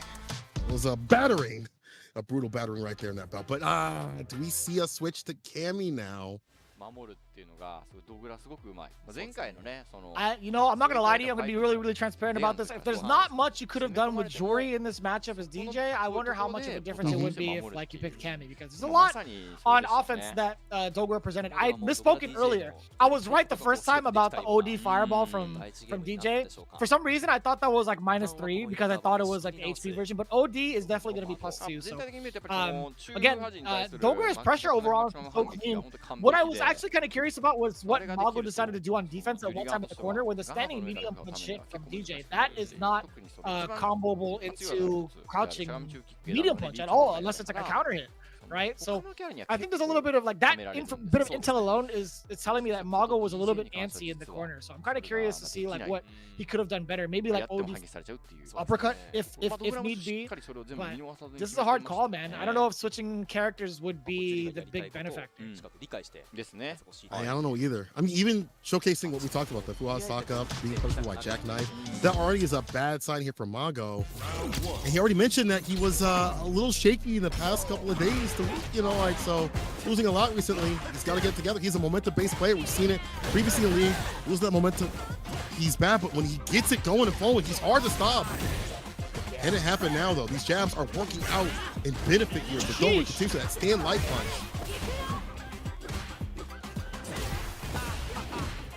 The defense of Dogra is so difficult to call for Mago. Safe jump setup? No, he just dashes right in there or just walks up. You're dead. You're deader than dead. Yeah, again, just ringing down the doorbell. This place is my place now. I'll take that. It's on this house. Oh my God! Look at the punish counter. Jesus! Jeez. The driver's right after. He knows. Caught the parry too as well. Right, quickly, nothing after it, but he's got so much momentum right now, so much bar. OD, chip away at that bar. Too much left here. Maybe. To be level 3. Oh, you can chip him out. You can chip him out for hell and death. Oh, it doesn't even matter. The punish counter. It Coma Devil, yo, Dogra! You dog! Diggity diggity Dogra! Shout out to my man F-Word, who's gonna be on the broadcast eventually, but damn! That was some bust ass! Political, surgical. Just, I can't. I'm in shock because Mago. I mean, he's a 2D god. But you make a pact with the Wind Devil, you don't lose. That's what happened to Dogra. I want to also put up that stand light punch, that jab, bro.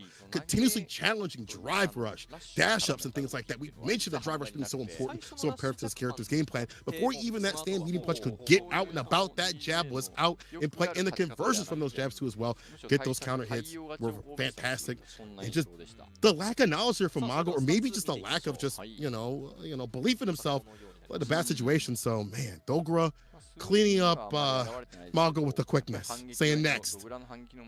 Yeah, that's the MVP, I feel like, of Cyclops, man. I will say this, man. Dogra has been the most clutch player, not even just based off of this performance, but literally last year, he had such imperative W's to help his, like, the morale of his team that led them to victory or even led them to the playoffs too. So again, Dogra, he knows exactly what needs to be done, and he practices it on his stream. He speaks English too, so he'll literally respond to so many questions on his stream about the characters and the matchups effectively, right? This guy is the real deal, man. Dogra, I feel like he doesn't have enough of the light on him in regards to everybody in the league. Like, he is like, you know, in Kuroko no Basket, the shadow member, right? He's the secret six man. He is the guy, man. He's the guy setting everybody up for points. That's Dogura. Dogura definitely doing work out here. Once again, big point runner previously, and out here again. Now, can Goichi seal the deal, or is Moke going to come through with that Chun-Li play? We've seen the power of Chun-Li in Sako's hands, but with Moke, we saw him work at Rebel Kumite, the last chance qualifier, showcasing what the character could do. We've also seen on his Twitter, when we talk about these tech gods, Moke was one of the ones really pushing for this character and showcasing, hey, there's a lot of tech with this character, not on the offense, but also on the defense. I feel like there was only like a few people really believing in this character because she's so technical, she takes a while to develop, but Moke is one of the ones that was out there along with Pax and a few others. Even Valmaster has switched back over to her, and I'm excited to see what Moke is going to bring to the table. But Goichi, after a loss, a 1-1 loss, when your team was riding on you last time, you gotta think that he has won that revenge, and whoever gets to this path is going to get it. わかりました。はい。頑張ってください。頑張ってください。お伝えした方がいいですかね。お伝えしますかね。 So I have a feeling that what people have been saying is actually true. I didn't actually get to ask him on his stream, but Goichi has to be asked. I'm sure somebody's asking him about the glasses, dude. So Goichi apparently doesn't know how to turn down the brightness on his monitor. Somebody get him something from InZone, like quick. Please. Oh, he is talking about it. So I need the translator to actually get the question, the Q&A part of this particular interview. I need to know why exactly why he has these on, right? Like, please, for the love of God. Like, it's too bright. Like, bro, get a manual. Hit up the YouTube. Someone will tell you. Find a Reddit. He doesn't care. He's not even gonna like do it anyway. This guy, he's such a funny guy, dude. Goichi's not gonna do it anyway. Yeah, you're right. Okay, so actually, Goichi says, I'm me and my glasses will make me react more faster. He said the glasses, they're actually going to be powering me up. It's like a +3 on sight. Jesus, dude. Somebody in the chat was like, "Is he Neo from the Matrix now? Is that what he's going for today?" I think it might be. I think it might be. But yeah, again, those that are tuning in, obviously this is live and in full effect. We are reading your chat. So Goichi, yes, that is the number one. That is Ichi, right? We don't say Go One here. I'm gonna tell you right now, man. You're looking foolish if you do. I'll tell you, it's gonna be Goichi. All right. I'm helping you guys out on this one. As for Street Fighter League, I know somebody had asked earlier. This is like the 3rd year that they've broadcasted this in English. I think, if I'm not mistaken, right? Am I tripping? It's gonna be the 3rd year, right? We've been doing this for 3 years. Yeah, 3 years. Okay. All right. Just had to make sure. But anyways, going into it, the Chun-Li versus Luke. Now, Goichi does have a firm understanding of both characters. He's been playing a lot of Luke, obviously since the demo, the infamous CPU level 8 challenge. But it also pilots Chun-Li pretty well. He did so with Street Fighter V, but also did so literally last week, playing against, who was it? He was playing against Gachikun. No, he used Luke against Gachikun. Did he use Luke all the way? I cannot even remember, but I know for sure that Goichi has a Chun-Li as well. Yeah, I mean, you talked about how he practiced on his stream, so maybe he's getting ready prepared if need be for that character. But that leads into this match right here. A further understanding of that character that he already had, even more so, is going to definitely help out against what she could do and understanding what your character could do against that too as well. And you point out that Goichi was really strong up in the demo. Again, he was one of the people that really found that stand light kick in the drive rush right after, like buffering that stand light kick, looking for a drive rush right after it. Find that sort of gameplay style, building up that wall. He is the ironclad defensive player we've known from other games.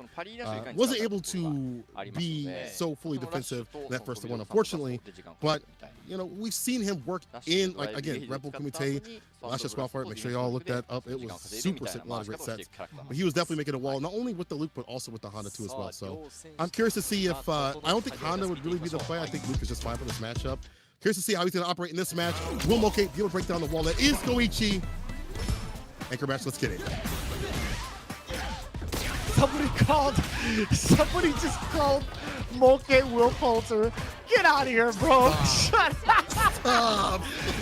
No, son. Serious. You can't be doing that, bro. No! Alright.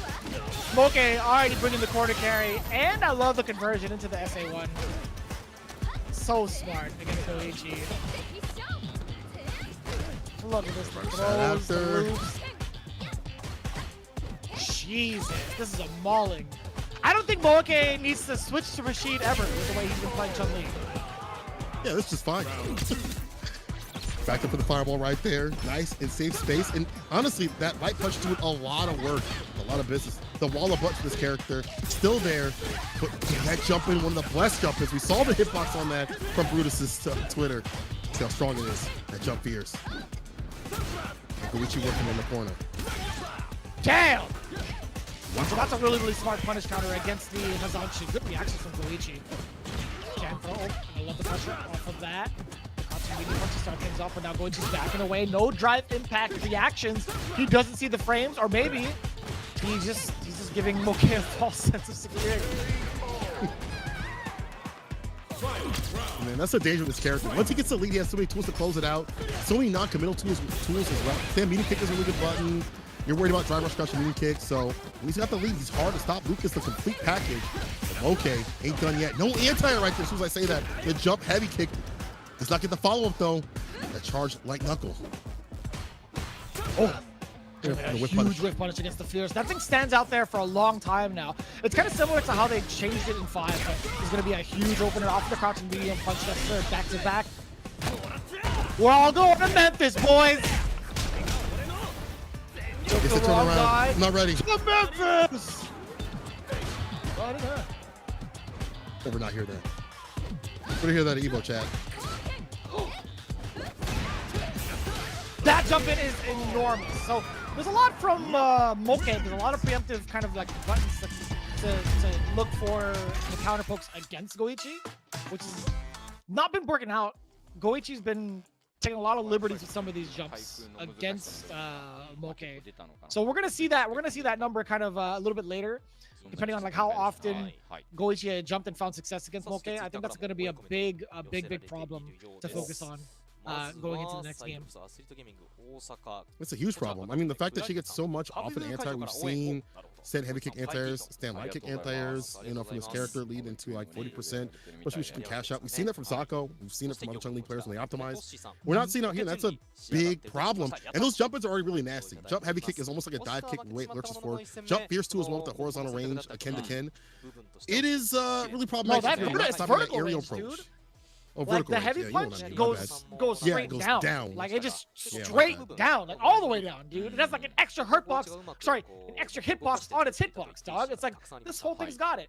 But yeah, the jump roundhouse is I also treat it like a dive kick. That thing is massive. That thing goes at such a great angle to interrupt somebody on the way down. It's so good. Basically the same, but you gotta have those anti-airs. Maybe it's difficult because we see more of these fireballs coming through and the stand medium punch too as well. Let's see what happens. You have less buttons on your side of things. I want to see more of that light punch. Yeah, back into play. Get so much off. Punish counter, get the medium into follow-ups like stance cancels and stuff. Let's see. Oh. And look at the walk speed. I think that's the hardest thing to kind of like contest against when playing this matchup, is trying to check whether or not your low is actually going to reach against someone like Chun-Li and how far she can be. Oh! Big punish counter. Actually, not too bad. It was a perfect parry that followed before it, right? Yeah, there was the splash, the E-splash. All right, level 1. Big lead right here. Goichi can thrive. And he'll take that trade any day of the week. Had enough help for that transaction. Now, moving further and further to game 3. The big lead right here. I love the punish counter. The full confirm into Serenity Stance heavy, or Serenity Stance medium, excuse me. Again. Serenity Stance medium, follow up Hayoku-sen. Get the setup for a safe jump. Immense pressure from the Chun-Li, but immaculate blocks from Goichi. If I impact anything, catch a limb, finds a jump in again, too committed with the fireball, too close with it. You're gonna pay. Level 3 is almost there, gets the impact. Safe jump. Oh no, he tried to empty jump something. What was that from Goichi? He had the meaty setup. He had the neutral jump meaty setup. What he's going for there, bro? I don't know. D-low? Perhaps. Whatever it was, it got stuffed. And light punch. The best in the business here from Chun-Li.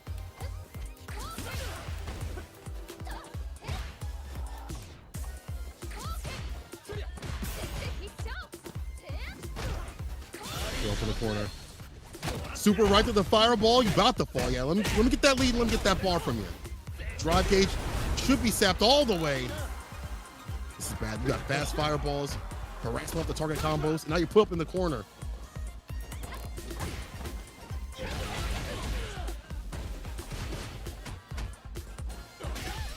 Oh my gosh.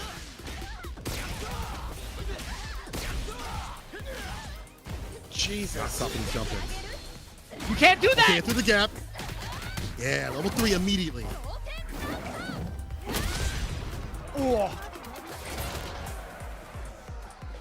I love this. Yeah, this situation for Goichi is going to be so tough. He gets himself a single bar after that. He could have gone to a big confirm, maybe into like a level 1, but he wasn't sure of it. Oh, that's so tough. In the corner with burnout still. No punish. Not sure what that was, but the scramble situation worked out better here for Moke. The burnout, though, pivotal for Moke to swing that back in his favor. Jesus. Man, there's a lot going on in regards to like the matchup. The back and forth between Moke and Goichi, man. I do want to harp on that last instance where Goichi kind of dropped the safe jump setup. So that particular safe jump setup, if you land the jump medium punch into the delayed flash knuckle, you don't manually time that. You literally just hold up to jump and then press a button on the way down. That's not... Especially heavy punch with how big the hitbox is on it, that could have been big for Goichi. I think that him letting go of that situation was so detrimental to the rest of that set. Like him going for that empty jump, whatever it was kind of like a missed opportunity, if you will. But I will argue with it with the chat. It's not manually timed. It's definitely and no, the safe jump itself is not. It's the air knuckle is the manual timing. Yes, the safe jump is not. By the way, I don't think he gets how that works. But anyways, Moke versus Goichi, man. This is the matchup that I was actually looking forward to. I wanted to see if this was actually going to come through. Only because Goichi's familiarity with Chun-Li, right? Or saying that character. I feel like also there's another drop where he's trying to go for the impact and try to sneak in, or try to sneak in the impact, I should say, and leaving a gap. I feel like if he cleans moments like that up and holds that lead, could be victory. Nice impact, right back, you react. Full corner carry, heavy knuckle, work him in the corner. Similar pressure to what you had in 5. You got those crouching medium punches. You have light punch, which is still a fantastic button. Or stride bar, too, as well. Oh my god! That punish counter was so sick. What's so scary about that situation was Moke was just kind of like sitting there. He was just kind of sitting there waiting for the whiff punish against the throat. Okay, now, more on form. Even the tension kick landing. More confidence to me here. And fierce punish counter. Unfortunate, back in the corner you go. Goichi is the one in burnout.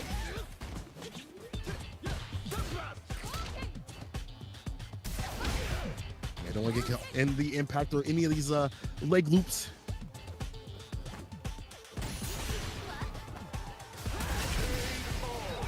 Jesus, dude.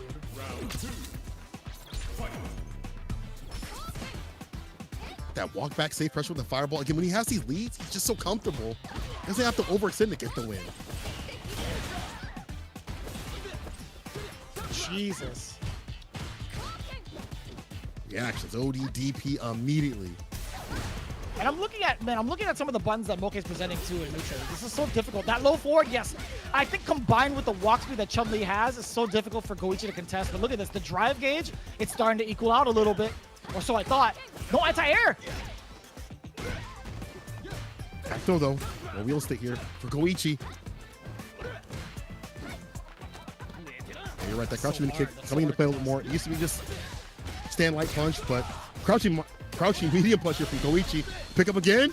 Ooh, yes. Yes, sir. So, although this isn't going to be like huge against Moke other than the damage, you're building that drive gauge back for yourself, and Goichi's totally fine with that. Like, the big shift, yeah, get throw loop potential or even overhead. The damage is so good. Go for it. Still alive. For how long? This is where, again, Goichi thrives. One OD fireball and another trade, though. Willing to take these options, these opportunities. You see him tighten up. No more sneaky stuff, no more sticking impacts unless he's going to react. And just backing off when he's got these leads. I can sit on an OD fireball, a medium punch, or I'll take a trade to finish it off. I love his wallsy style, that defensive style that we've seen in other games be implemented in here. And again, Luke has all the tools necessary to play any style that you want. Yeah. He's good. Sorry, I was looking at somebody in chat hit me with a divorce. Like that's too good. I hear Alex Lee's voice when he's like, yeah, divorce. That's so funny. No, I think you're right. I think Luke is a very, very versatile character to play any type of play style, right? You can kind of play like the footsie game very well with his forward advancing normals. Also, low medium kick is deceptively far. His fireball is probably the best in the game. I do say probably because we'll find out when Rashid comes out. I think right now, the way that Goichi is piloting him and going into like some of these big bursts of damage have been very, very beneficial. But I will say also, to the credit of Moke, he's been very hard to track down in regards to like the neutral positioning of Chun-Li. I think her walk speed is what makes her so dangerous against Luke in this matchup. 100%. Combined with that crouching medium kick too as well, the drive rush right after it. And then you have that light punch, just like that. Punish counter, it leads into so much. Can definitely be a threat. Has to trump like volume real quick here. This is game point, Goichi. Oh, what a challenge on the drive rush. It said you couldn't do it on Twitter. Jesus. Forward throw. Yeah, so Chun-Li, man, there we go. Moke, we're talking about impenetrable forces, man. That also was kind of rough. I was just about to compliment him on his like tenacity on active defense, right? Keeping Goichi into the corner with potential kicks earlier was great, but that second time when it whiffed, I immediately ate my words. I was like, man, those potential kicks are rough, brother. Probably still hitting the right way. We've seen that on Twitter. Seen people kind of not reach what they want, but here we go. Goichi puts it right back in this corner once again. Beast mode. Beast mode, baby. Oh yeah, try to wake up with the lightning legs aerial addition. That's a good throw bait, but it did not work out. A perfect KO. Yeah. Goichi on set point. Yeah, he's in beast mode for sure. Demon time. Beast mode engaged. Looking at the meter deficit, this is going to be huge for Moke. Goichi. I lied. I lied to you all. That jump in just stuffs out everything. He does. Don't get too coming in with those buttons. Don't leave for free. He's out of it. Go. The escape option. I love that. No, that jump in leads to a full-on punish. You can't beast mode from here, but you can't. Ow! I didn't know you could dash up. I lied. Beast mode, baby. This is Luke. Overhead will kill. Overhead will kill. Can he get it? One more hit. We'll seal the deal. Goichi. So we're seeing with punish. The kick was a little too late. There's the medium kick to get the victory. Goichi with the enhancement of the sunglasses sees victory and takes down Moke. Damn. Damn. I didn't think he was gonna get the medium perfect flash level into dash up level 2, because that's hard sometimes, man. I forget, he's a robot. He put his glasses on, he's like, mission engaged. Like he saw the frames.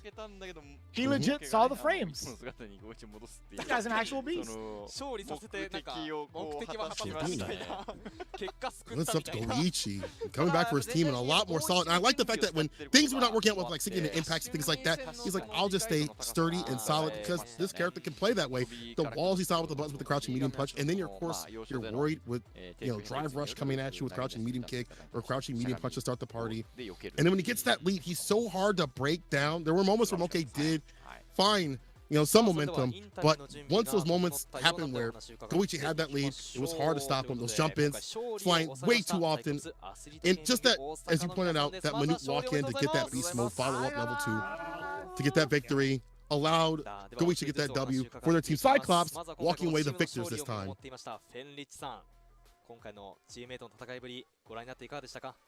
We are going to get Fenrich first. 皆さん強すぎて、結果的に見たら自分だけまだ1勝もできてないので、次は出るのであればなんとか貢献できるように頑張りたいと思います。頼むで。はい、頑張ります。 I'm pretty sure I heard something along the lines of everybody on the team played pretty strong. Everybody did well, and congratulations. Something along those lines, right? そうですね。やっぱ3先ほどやっぱ全然緊張感違います It would make sense. た感じすごい。3先よりすごい緊張 Definitely looked on して form today compared to even the first showing, けど which wasn't bad at all. 向こうの方が最後冷静で、なんか最後しょられちゃったみ He たい said, な。 I'm the only one that's not winning, 先の経験が詰めて but we'll see what happens next time. He comes up to the bat. Kazunoko, though, I definitely want to hear what he has to say. そしてドグラ選手。はい。さあこの孫選手との一戦見事勝利を収めました。振り返ってみていかがでしょうか。まあもう僕だけじゃなくて全体的になんですけど、はい。オーダーを全部読み勝ちました。おお、なるほど。そうそう。どういったところで、はい。まあ数の子は最近すげえ剣戦やってるから、まあやるとしたら抹茶棒がいいって言ってて、で大将が So we got some words from Kazunoko previously. He said it's good for him to experience the best of 3, first to 2 format. I'm wondering if that's just because he wanted to play at a quick pace where he couldn't get a read on his rhythm. I wonder if that's the reason why. そこはまあなんか勝ったみたいな感じで。カンプめちゃめちゃすごかったなよ。勝ちましたよ。いやいやまあでもやっぱ。DJ ってすごい攻めが強いキャラ。 This guy's gotta be trolling me. Like, Dogura says we got the opponent's order all correctly. That was the reason for the win. Is that true? Sometimes I feel like, I don't know, man. He'll say it, but sometimes I don't believe him. I'll ask him. I'll ask him on his stream later, but I don't know, man. I'll take that with a grain of salt. But I think there's a lot that goes into consideration, right, in regards to like team synergy and team order. I think that's a very, very important factor in the team matches. So if he did get it, then it looked like they were very well prepared. They were ready. So maybe give Dogura some credit, but that's a hard call. These wide picks make it really difficult, and who's playing what also too as well. Like it's hard to, you can see what they're playing in terms of names, but maybe they have a secondary character, the switches and stuff. But either way, he's happy the team won. And Goichi said, "Thank God I got the win." I know he was feeling some sort of way after last week's dropping the first to death. It was all because of the classics, as we predicted, all because of the shades. 引き続き、Power up. サイクロプス一丸となって頑張っていきますんで、引き続き応援よろしくお願いします。ありがとうございました。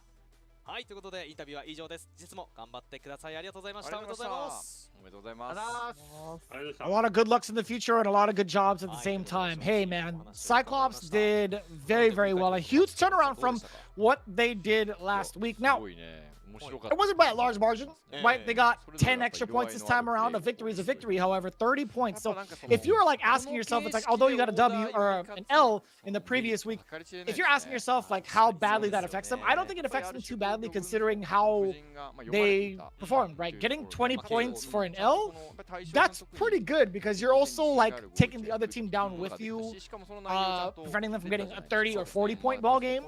Them getting a 25-point win is like, it's okay, right, in comparison. Then you're bouncing back into a 30-point win. That's so huge. So really, really great work. A great turnaround from Cyclops. For GyoGun, I'm actually very, very excited to see what their future holds in regards to the way Machabo has been playing, the way Moke has been playing. I'm glad that he's found a character that he could really vibe out with. I think Chun-Li is a very great character for him and the way he pilots him. But Mago, I think right now is the biggest concern in my opinion. I think the jury was not, in my opinion, just was not sharp enough, particularly for Dogura's DJ, but I wonder how that fares up against the rest of the cast. Yeah, the matchup knowledge though. Something have to get formulated. Bro. Top one is anti-airs, right? Let me look at the stats once again just to make sure. Yeah, the first option right there is the anti-airs. Is what I wanted to see. 22%. The other side, perfect anti-airs instead of Goichi. But again, that jump in, those jump ins were so consistent, led to so much damage, so much corner carry. That is a stat I was really looking forward to. Man, did not anti-air the majority of the jump ins. Goichi was just too ready with these jump-ins, bro. That is crazy for a character that gets so much off the anti-airs. Is that real, though, man? That's 5 out of 23. Yo, Goichi took to the skies 23 times. I'm going to watch this VOD and count every single one of them. That's a lot, brother. I don't think I've seen people jump like that at high level. Man, Michael Jordan's out here, bro. He's actually Michael Jordan the jumps. He's actually Airman. That's crazy, dude. That jumping heavy punch is a problem. I will say that. Jumping heavy punch is a problem. God, that thing wouldn't work. Yeah. That thing is Those disgusting. jumpers, if hey, you ain't going anti-air, I'm gonna keep jumping in to get my win, whatever it takes, you know. Yeah. Either way, led to 30 to 10 right there. About that against like the certain matchups, like so Chun-Li has to go for Tencho kicks if she wants to be like invincible to like airborne approaches, right? But you know what the biggest problem is about that is the input. It's a down input, so you're forced to stand up regardless to get that input. You can't like do it quick enough to get it. From what I've been like practicing and from what I've been seeing all over Twitter. So that's a problem, right? Like if you try to air traditionally, like you will get your normal stuff down. Like standing medium kick will get stuffed out. Standing roundhouse is too slow. That jumping heavy punch comes out faster than most people think. So yeah, that's I think one of the biggest problems that she has right now is anti-airing consistently, right? If you're looking for clarity, just like Goichi, maybe you should have took some of these eye drops right here to wake up and stay solid. But bro, I'm gonna try these someday. I'm so afraid. I hate you so much. I want to try. I hate you so much on that one. That was you are the ad devil is what you are. You are the ad devil is what it is. Actually demonic, yo. What's also demonic is spotting out these dinosaurs, like so primal, which is out I think today. In fact, I have it on my Steam account right now. After this, I'm going to be playing that while I rest my hands from playing Street Fighter 6 for a million hours. Well, you're not gonna get enough of that Street Fighter 6 without Exo Primal, right? You do have obviously the DLC edition of Mecha Ryu and Mecha Guile. I don't know if you saw it, but dude, that's actually kind of cool. I actually saw that earlier. I wonder if those costumes will be coming to Street Fighter 6. I really hope so. I genuinely hope so. But there's a bunch coming in the in the works for Street Fighter 6. Like physically, we have a bunch of really cool LED little lights of Blanca-chan.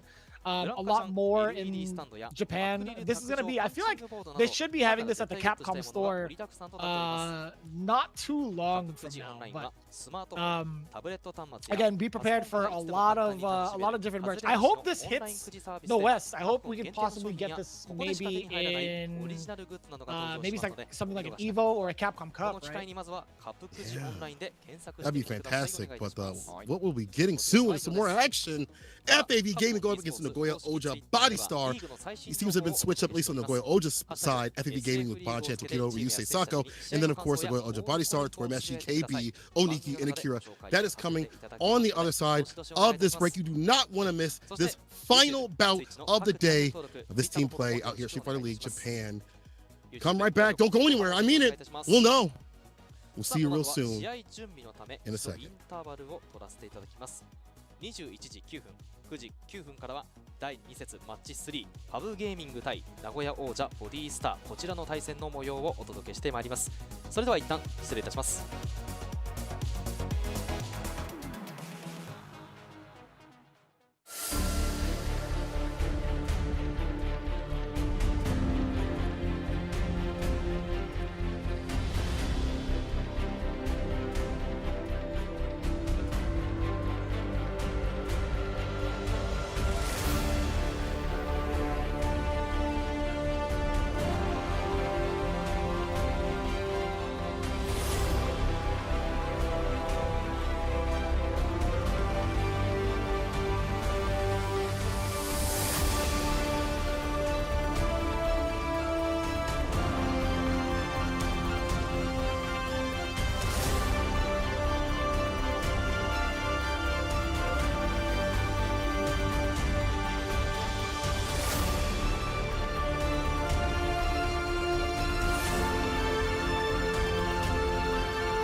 I am the Advanced Artificial Intelligence Leviathan.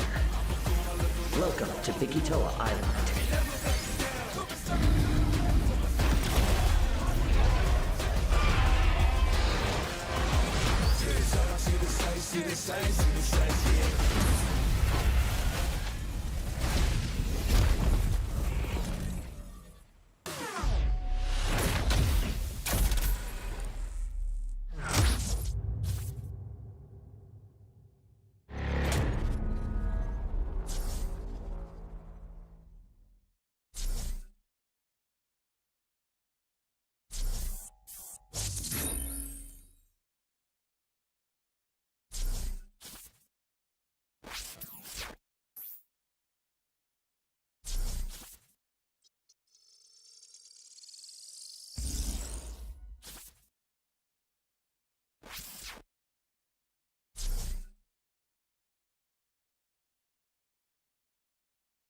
Let's do it. バイオハザードシリーズ CG 映画最新作 Welcome to Alcatraz. 最強のバイオテロに挑むのは最強のチーム Well, it's over now. Biohazard Death Island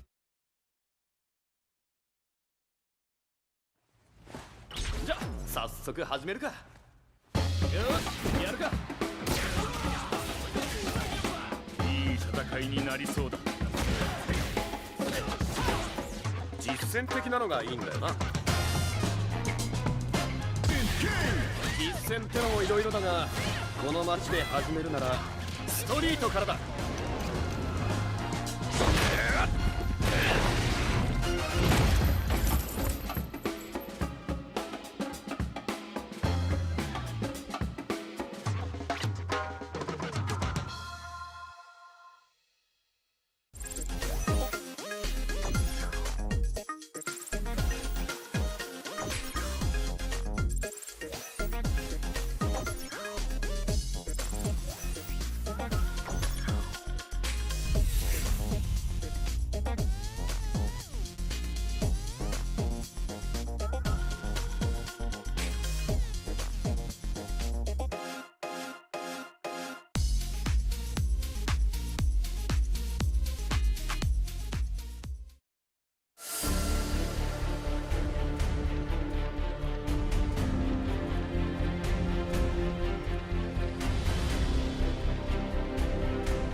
さあ、ここからはマッチ3の模様をお届けしていきます。 Right back into it, we get to see one of the teams debuting for Street Fighter League Season 6 for the first time. Technically coming back, but it's going to be their first time ever being shown for the games. But let's introduce the other team, FAV Gaming, going right into it. The judge, jury, and executioner.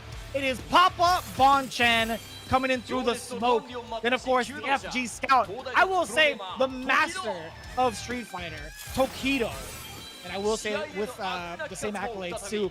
Eyes of Desperation, I gotta say, welcome back to Ryusei. I've loved his gameplay in 5, and I'm glad to see him back into it. But we also have the halberd, the strongest spear. It is none other than Sakonoko Senpai. Now, this guy, he put on an absolute clinic with that Chun-Li. It was so impressive to watch, but this combination of players is goated, man. It's so top tier in my opinion. But we can't discount the fact that Nagoya Oja Body Star has compiled some top-tier talent in and of themselves too, as well. Starting off strong with the High Priest Torimeshi, praying to the Sim Lords out there to get a win, blessing people with those fists. Right behind is the Hammer, KB coming through. New addition, a new face out here, as some people might know as BNBN. All right, the professor, Oniki, back in Street Fighter League. See what he brings with that JP. Studying studious, and then last but not least, some people's favorites, my favorite too as well, the lightning fast star, Akira. Brother, emotional either in the match or outside the match. Akira is always a joy to watch. In fact, make sure that after every single Street Fighter League that they have, you go watch his streams, whether it's win or lose. He is always showcasing his emotions, showing it on his sleeves. And man, this is going to be a barn burner right here. Final match, FPV Gaming, one of the winners of Street Fighter League previously. Did not get a chance to go to the World Finals, would like to, but what stands in their way right now is Nagoya Ojibwaisa, as you pointed out, their first foray into Street Fighter League Japan, Street Fighter 6. Right, this is gonna be a mix of characters that are a mix of players that I'm not fully aware of. Right, I guess like most significantly towards KB. I haven't seen enough of KB, and I will willingly admit that. I haven't seen a lot of like the JP. Once I find out his CFN, it's over. But I will say this. He's called the Hammer for a reason. I think there's a lot that has been talked about for KB in regards to how he plays JB. But I think Sakonoko, that's going to be like his ultimate like hazing into Street Fighter League. Like you're about to play one of the strongest veterans, not only in like Street Fighter, but in fighting games, yo. Like this is gonna be the ultimate test going into Street Fighter League. But I feel like again with Nagoya Oja Body Star, it's good to kind of like find your team synergy early and send out who you can to kind of get them acclimated to the system. In soccer, we saw him do a lot of work last week, cooking Aqua. And honestly, maybe rethink that matchup. I used to think that matchup was like pretty even. You know, you can keep up with the fireballs that she wants to do to put up a wall that she dashes behind. You know, with your OD Ghost and send her back to full screen, or she can't utilize those normals. Even Stand Fierce is a risk for her. But just the way that Sako played, so aggressive, getting in with air legs and things like that, and the steps that he had, just so aggressive. It just maybe rethink that matchup in totality. KB, I've seen him play on his stream. You know, he's been playing JP quite a bit. Maybe not consistently streaming a lot. So, you know, I've only seen him with a little bit of that JP. But this has got to be a horrible thing for if you're KB. You're like, dang, I got to fight the dude that Sako had already cooked the JP previously. I gotta fight him again with my character JP. Like, bring something new to the table, please. I'm curious, man, because again, this is gonna be my first. This is gonna be like, obviously KB's debut. I was gonna say debut. Debut into Street Fighter League Japan. Again, as much as we commentators try to be in the know with like the players and whatnot, I will willingly admit again that this man flew completely under my radar. I could not find information on him. When I found out like the names of who was going to be on Street Fighter League, I still couldn't find the information on KB. So that is the ultimate wild card for me. I think overall, like JP players are the biggest threat to Street Fighter 6. I think like this character is very, very good, right? There are like options against him for sure, but like a good JP is hard to shake off, in my opinion.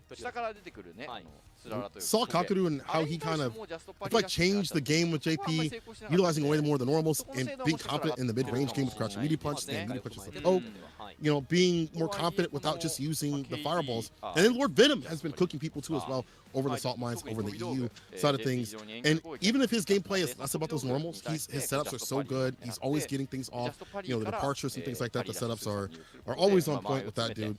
So I think you're right when it comes down to, you know, how dangerous this character could be. I feel like people saying, oh, he's going to go down the tier list if you learn how to perfect parry.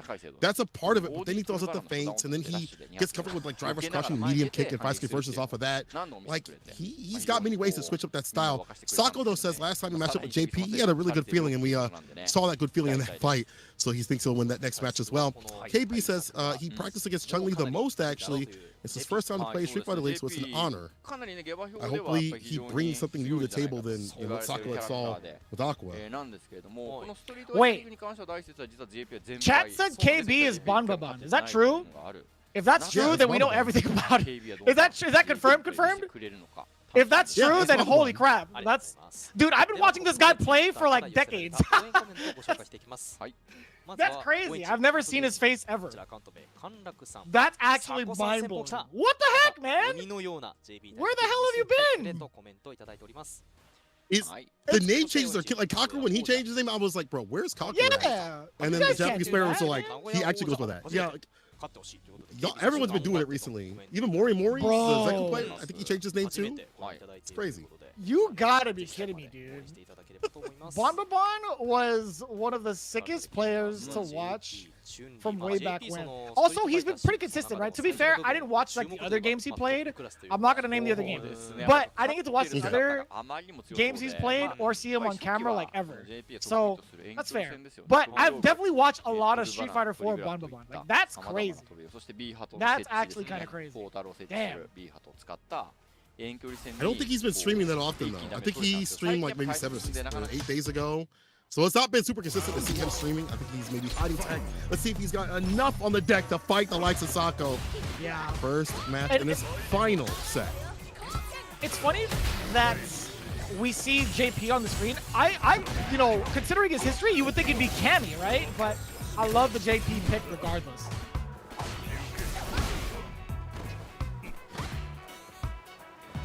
Damn, this song is sick. Ready for the feints. Yeah. Saku's ready for the feints though. Saw the impact against the feint of the fireball. You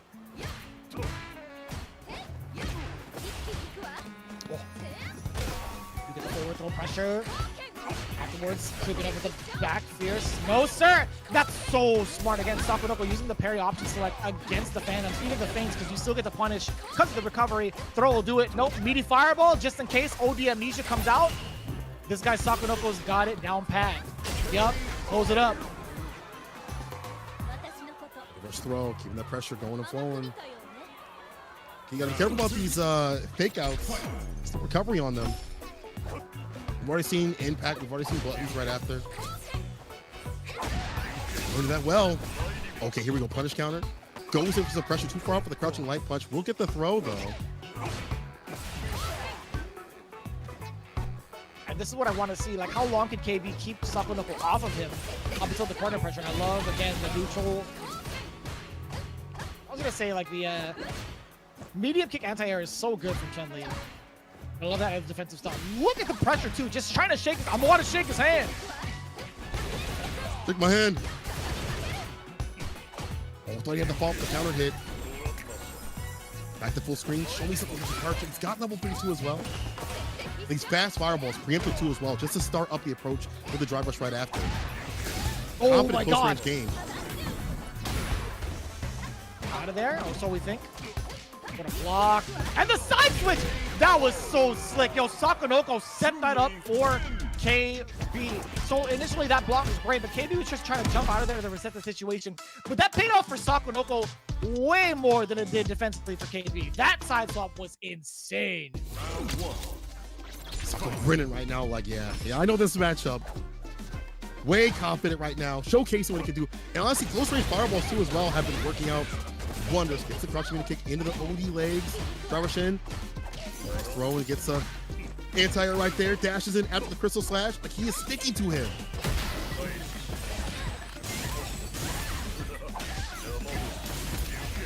A lot of mileage on that fuel efficient economy.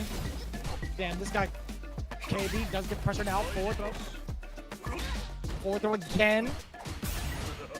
He's gonna have to earn it. He's gonna have to break the defense of Sakunoko. If he does it by throws, so be it. Get that damage in. No, he backs away. That's totally fine. He gets it set up. Slash. Touch you again. Back throw. We'll confirm in a super. Oh. Stops out of the crouching unit. It's fine. There we go. Keep on getting around on the board. But definitely fought though. Do we call that the speed bump more than it is the stop sign? Speed bump, I like that. Can we call it that? Yeah, we do get the full conversion. Hoyoku-sen. This leads into a safe jump if done correctly. The Fear Sender. Yes, sir. The double Fierce again towards the end. And I'm loving this pressure. Counter hit. Oh, that could have been so much, I think. 6 out. The OD Amnesia. Jesus. The Pierce, that's up for departure. Full screen, but you're in burnout, and that's a confirm. Let's get that picked up. Put him down. I love that. The jump, delayed medium punch, and he could have gone for so much more after that again. Sakunoko looking absolutely clean. Looking to make it a 2-0 KB, though. We'll see if he has anything in response. He has a full stack meter too. He's got 3 bars. Set to the departure. Interesting parry. Let's see some level 2 shenanigans. If it happens on Stan Fierce, confirmed. All right, OD gets a... Okay, there we go. Finally works out. Like it's an impact after the feint of the fireball. Level 3 immediately to get a huge lead. Stats from that bar. But this is good. You get that big lead here for this character. Not mid-screen, but goes for the jump. Actually, empty jump button. In the he actually caught Sakonoko trying to throw with absolutely no risk behind it for KB. Whether or not he caught that correctly, he would have been just fine because he had so much health on the board. That was such a big call out against Sakonoko, breaking the defense. I'm loving that. Finding the right answers too. All right, Sakonoko, he gets really tested here. Asia early in this round to pick up drive rush. Sing. Did you see the audacity from KB to dash in and dash back after the OG amnesia was connected? What a dog. X-rays. Got that pit bull in him. Oh, trying to lose too much bar right now. It's KB. Land the impact. In burnout is definitely not where you want to be with this character. Oh god, finds a jump in. Push the corner. Departure, trying to push him in there with the crouching unit kick. We'll get the counter hit. That's going to be it. The oppression right here from KB. Even that shimmy, utilizing that parry, had shifted so much. Sako's offensive game is great, but the defensive game, KB's breaking through.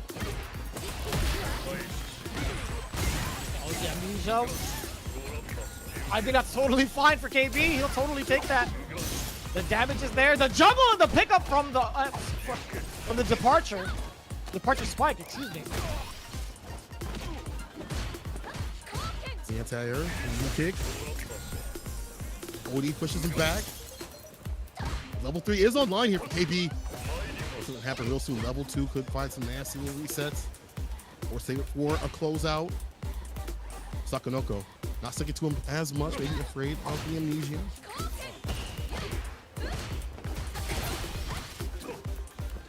Yeah, we're looking at the pressure again from Sakonoko.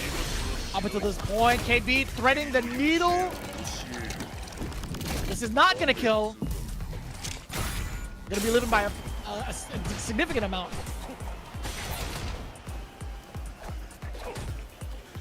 A solid punch counter stand fierce. All it takes. No, you level 3 immediately. That's tough, man. In Serenity stance, you're always looking for like the low enders into pressure, but nobody ever expects that fast overhead, man. Actual theft. Oh, like that. Jeez. I'd like to report a crime. Final round. Police, help! He's going back to the feints. Gotta be careful. It's problematic. We see it get impacted, but we react. Says Sako. Try to sneak it in. Now you're in the corner. Defensive play. If you're KB. And the fireball spacing from Sakonoko has been relatively safe. I think there's not a lot that KB can kind of do to kind of contest afterwards, because if he throws out a limb to try to take his turn, Chun-Li could easily whiff punish it. This whole point is setting up the fireball wall. Killing that character in the corner. This is not over. Azanchu. Oh, actually just gets the levels, the secret arts to seal it. And Sako takes it back from the brink, calls out Azanchu. Yep. And what's wild about that is like that's such a good punish tool for fireballs normally, but there was also like that weird interaction where he barely avoided the spike just because he was already like past it, right? He was already like forward, sorry, like, a little bit away from the spike, like going forward, and he still opted to get Hazanchu as a punish. So that was like, I don't know, I thought that was kind of like a weird interaction. Like Sakonoko had already like said it in his mind. It's like, I'm gonna try to avoid like a low normal or maybe like a fireball, and just got really lucky with it because KB had already committed to like the spike. I feel that, but I also feel like, you know, the fact that Sako's been watching out for all these moments, even like the feint outs with the fireballs, which is such like a big setup to get the mind games going full, so you can throw out the fireballs. It's like, okay, I'm gonna feint and I'm gonna throw out a button, or I'm just gonna block it out or walk back and find like a whip punish. That he was so close to stick to him to find these punishes to keep K off his guard was really good. And those fireballs he put out too as well, jailing him in the corner continuously. Yeah, Amnesia did hit, and that shimmy Amnesia was actually godlike. It wasn't enough to stem off the pressure up in the corner. So good stuff to Sako to reel it back for a little bit, and I won't say be lucky, but find the right moments to shine, right? You know, find these moments to be able to convert and stay solid. High level play. I think a lot of that had to do with the parry option select, right? If you parry in preparation for the Psycho Phantom to come towards you, you'll still be able to catch it, right, as a block, or like, sorry, as a parry. But if you're buffering like the parry afterwards at the same time, even if the Phantom doesn't come out to strike you, that's where you catch the recovery of the feint, right? So he was option selecting that the entire time, hence why he was so potent with his punish counters against KB's feints. Majority of the time, he's looking for that. And you can see it, like, if you were to watch the VOD over again, look at how many times he'll go into like parrying the Psycho Phantoms and then go into like drive rush if it's a feint over and over and over again. But overall, I think the first time I ever saw that was Angry Bird. What about Angry Bird? He was the one first time. The first time I ever saw that was when. Yeah, I think that was the first time I ever saw that being utilized like in a match consistently. Was that the option select? So who do we have next? Oh, no shot. Torimeshi, the Dalsum master. So Torimeshi has some really clutch plays with this character. Didn't get to see like the same type of results in previous Street Fighter League last year, but now that it's in Street Fighter 6, this is something I've been looking forward to a lot. I kid you not, man. I lost sleep over this. I'm like, yo, we're actually gonna see a Dalsum specialist come back into the fray. I wasn't talking about Fudo. I was talking about Torimeshi. He is one with the universe when it comes to Dalsum play. Definitely one with Yoga. I mean, I feel like we'll get to see that many sim players, and that's generally how it is. It's like, no matter how strong sim is, he's an investment for the character. We have to invest a lot of time into him. I've seen Zacharino, Automatic, obviously talking about Fudo, but Torimeshi, definitely sticking with it, bro. Shout out to Automatic sticking with this character and taking him to master and showcasing what the character could do. But we look at Torimeshi, how strong he was in the previous seasons. He won a tournament recently for the PlayStation, I think the PlayStation tournament that FAV actually had going on, Sako's thing that to take people out to Evo. So he'll be going out to Evo out there. But again, with this character, that he is so like movement based with this character. I feel like there's never a time where he stays on the ground or stays just in one spot. And I think that works out really well for Sim in this iteration. I think having the ability to be comfortable up in the air with the fireballs, because I feel like he's more zoning based, like actual zoning based, like fireballs. Like I feel like he's more in that element. That'll definitely help out Torimeshi as he consistently positions himself. And the fact that you can cancel Mummy and the teleport being easier will definitely be a sight to see. Let's see what happens against like Saban-chan.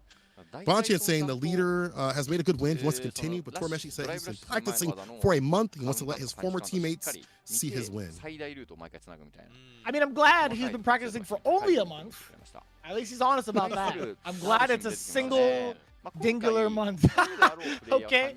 I just want to make sure that, you know, Torimeshi, for the record, he says that he's only been practicing for a month, so I appreciate that a lot. Very well done. I'm proud of you, man. I'm proud of you. To be fair, he wouldn't be able to practice anyway. Dalsum wasn't available in any of the betas, right? So, as it stands, this is going to be the Dalsum specialist before our very eyes going up against the Evo champ. And speaking of Evo, man, we are already getting pretty close to it.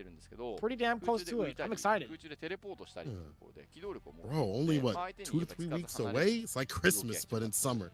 Oh, I can't wait. I can't wait to see all the blow-ups. All things The that happen. hottest 7 Christmas, plus. bro. Oh god, it's gonna be steamy out there. Also be steamy up in the pool. 7,000 plus players coming through for Street Fighter 6. It's going to be ridiculous. It's going to be insane. Torimeshi is going to be out there. Bonchan as well. Many of the players that you're seeing out here in League will also be out there. I just saw Noble is going to be out there too as well. The people you saw from Rebel Kumite last chance qualifiers or other tournaments, showcasing their styles and stuff, will be out at Evo trying to get a piece of that pot, a chance to be an Evo champion, and also qualify for the CPT. That's gonna be so huge, man. The first big offline premiere coming very, very soon. And what's cool about that is, like, as much as we love checking out Street Fighter League Japan, it does kind of conflict with the schedule of Evolution. So Street Fighter League Japan had actually decided to take a little bit of a break in the week of Evo. So that's going to be huge because we get all these players coming in for that event, considering it's part of the CPT. So that's going to be significant. Also, this matchup, just as significant. Luke versus Dawson. It's going to be Bonchan versus Torimeshi. Strong with Sand Blast. Pushing Torimeshi to the corner, but again, active. Drive rush back, though, puts him in the corner. Zone 2, drive rush in. Oh, he's able to cancel, but gets caught with a stand pierce, support pierce, I'm sorry.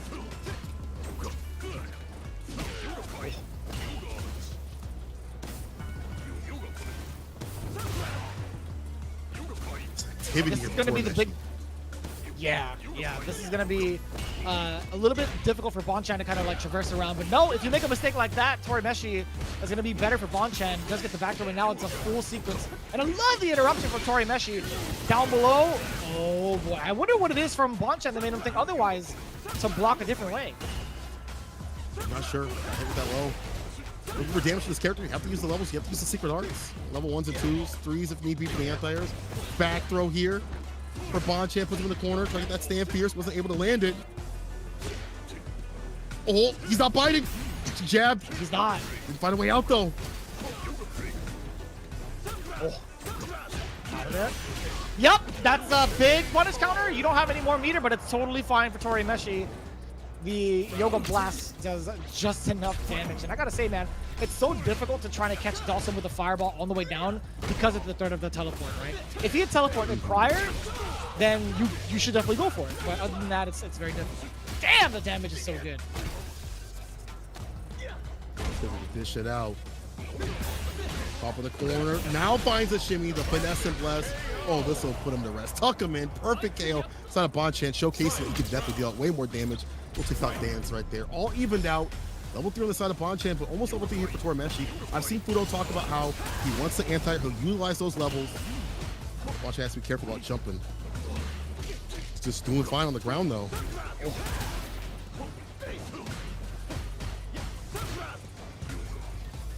Pressure this far, he's out of there too, just using the Yoga Float. I love how they call it Yoga Float this time as the official name instead of Yoga Stasis, you know, like the VSEAL 1 from 5. Makes it easier. Yoga Float. All the buttons too, like Yoga Uppercut and stuff like that. Yoga Uppercut just sounds cool. Uh-oh. So heavy kick though. Back throw. Up in the corner, not where you want to be, but against him has many ways to play, many ways to float out. Just give it a chance. Damn. It's a burnout. That's so difficult. You can see Bonchan kind of like pumping away for the teleport, but no, Torimeshi missed the punish on the rocket upper, dude. Not like this. That actually is so unfortunate. You saw Torimeshi kind of like, what? He's falling apart, man. Yeah. He's crumbling, folding like a cheap suit. Folding like laundry right now. Bonchan. One game point. But I wonder if that was like a preemptive anti or just a wake up reversal. I'm guessing more so a reversal than not, but man, Bonchan put him in the corner, had that big lead, and it was just like, what do I do now? That's actually kind of rough. That's a rough spot to be in. I feel like Torimeshi is actually like sweating. There's a lot of there's a particular glare on his face that makes me think he's actually sweating. But what I really wanted to note was Torimeshi had the right ideas against Bonchan in regards to like keeping the mix-ups of whether or not he would like teleport or not. Bonchan was trying to like get ready and kind of like react by buffering a certain movement, but Torimeshi again just missing getting that big punish counter initially against the uppercut was one thing, but going for a level 3 right afterwards was just, that was like the nail in the coffin. Really unfortunate. I did like the idea, so I caught the fireballs, but then it seems like Bonchan was also utilizing more like the drive rush normals and things like that, switching up what he does with his projectiles, not making it so obvious. I feel like that was a bigger problem previously for Bonchan. He's taking it off the table. Torameshi with no longer having those reads on the fireballs to find punish counters on those, and those drops are leading to a lot of sweats right here. Beside of Torameshi, he's looking a little moist. We can clean up the gameplay a little bit. But Bonchan, man, when he gets going, he's hard to stop this Evo champion. And he's always been good about walking people down and having impressive buttons like the likes of Luke. And he's already played a character. He's literally played Luke in 5. The style is similar. Maybe not as strong as it was in 5, but still strong at 6. Change up too much. See if Torameshi has it in him to redeem himself. First, that's great. That's already a great punish counter. Start baiting the throw against Bonchan. Torameshi has to be careful about that bar usage. We saw him getting run out often. The impact splat. Damn, that is so sick too. Something to think about when it comes to like the +1 on block advantage that Luke has off of crouching medium punch. That's so significant off of that drill. Outside the corner, we drill once again. Pretty fireball. Is that fightiness here for Torameshi? With that bar though. Oh, finds a jump in. Oh no, the dive kick. The uppercut as well. Checking the lows. He was kicking the move against Torameshi. Even though it's not below, it's still gonna kill. Absolutely is. So that's tough, right? If you drive rush forward and you're stuck in a block situation, there's not a lot that Dawson can do because of his like walk speed to kind of like micro walk out of harm's way. Button suck it continuously, strings either whether it's like Luke or Cammy. And it works out here for Bonchan. Double dash is in, doesn't want to go for the DP, doesn't want to whip, gets a throw on the recovery. Now puts Torameshi in the corner. Teleport out just yet. Yeah, making it a little bit more ambiguous than just going for like a normal teleport right after. I like that from Torameshi, fighting out with the normals and the fireballs. That's so far through the yoga angle at that angle. Parry's there. You know what, man? Luke doesn't give a damn. Wait a minute. I see. He went for the level 1 to force the burnout against Torameshi. Super smart here from Bonchan. You put the pressure on some target combos. Damn near anything you want with the fireballs too as well to chip out, which is possible, but Torameshi's keeping that lead. Backing away to that level 3 play too as well. The DB trade. Bonchan has him in the corner. Back in business with the drive gauge. Anti with the crouch fierce right there. Oh, he forced it down too. Oh boy. He chased down. Can't do that. Drive rush medium. I knew it. Torameshi, I was just waiting. Man, Senkola, you have no idea. I was just about to tell you. I'm like, what if he goes for a headbutt drill in the teleport? Do you think Bonchan was going to be ready for it? I actually cannot believe the situation happened right before I asked. He was 100% ready for it, and Torameshi immediately, as soon as like he teleported backwards, the look on his face was like, I hate it here. I absolutely hate it here. That was a sick track down from Bonchan. He was 100% ready. That was crazy. He's been trying to find answers this entire time. I like that he's removed the DP off the table. He'd either go for like dash up, throw, to punish counter recovery, or at that distance, go for the drive rush medium to seal the deal. So smart here from Bonchan. If one option isn't working out, I've got many more in store. It's the power of Luke, but also the power of a well-seasoned and studious player right there. Not letting things like that go for free. Torameshi even knew himself too and was like, oops, you can have this one. This is all yours. That was rough. It's rough to be in Torameshi's shoes, man. Like, if he says he's only been playing for a month, I believe it, because I've never seen him play any other character besides Sim. So that's just how it goes. But Taking a look at these stats, right? The first one off the bat, obviously, is the characters used. Matches 1 right after that. Then the anti-air department. 75% from the side of Bonchan. Pretty damn good considering Torimeshi had spent majority of his time in the air. Not the same kind of results on the other side with 40%. Afterwards, the invincible reversals. Didn't really get to see any of it. We did see an attempt from Torimeshi with the level 3. Obviously, still 0%. Throws tech 2 out of 9. I think that says a lot about what Luke can do with his throw situation. If he gets into one, he can most definitely get into another. Then, of course, the drive impact. There was a drive impact trap that Bonchan utilized against Torimeshi that he wasn't ready for, but how can you expect to be ready for it with 1 month of practice? So, I get it. I totally get it. All jokes aside, though, it was a very, very hard trap to kind of like contest against, to be fair. Bonchan himself was ready for that matchup in full, had many different options against the float. Where I've not seen too many players deal with it like that, Bonchan was definitely prepared, and that's 20 points for FAB Gaming. At this point, looks like they're going to be sending up their final members for the anchor match, possibly the final members. Give you spoilers, looks like it's going to be Akira, Cammy, Classic, the team of Ojo Body Star. The other side, Kin, Tokido. Now, Tokido is one I've been watching. I've been studying quite a bit. Watching different Kin players and things like that. I think he's found his way with this character as the jabs. It's the stand light punch, the crouching light punch, looking for these conversions up in the corner, and then he gets really aggressive. It's these jabs watching out for you to like spin knuckle in and things like that. We talked about that with Angry Bird. He has a similar style, a similar game plan against the spin knuckle. But Tokido's willing to just like walk forward, not dash too much, put up a wall of jabs and convert off those options, and then get the party started. さあ対する名古屋王者ボディスターアキラ選手、この時戸選手との一戦意気込みお願いいたします。これ俺のインタビューなんです。音声が入ってないんですけど、音声いけますか？どうでしょうか？今インタビュー来てますね。来てます。インタビューで大丈夫です。はい、インタビューで大丈夫です。はい、すいません。はい、大丈夫です。ありがとうございます。それピンチの状況で回ってくるっていうのがかなり自分がこの2年間出てる中で。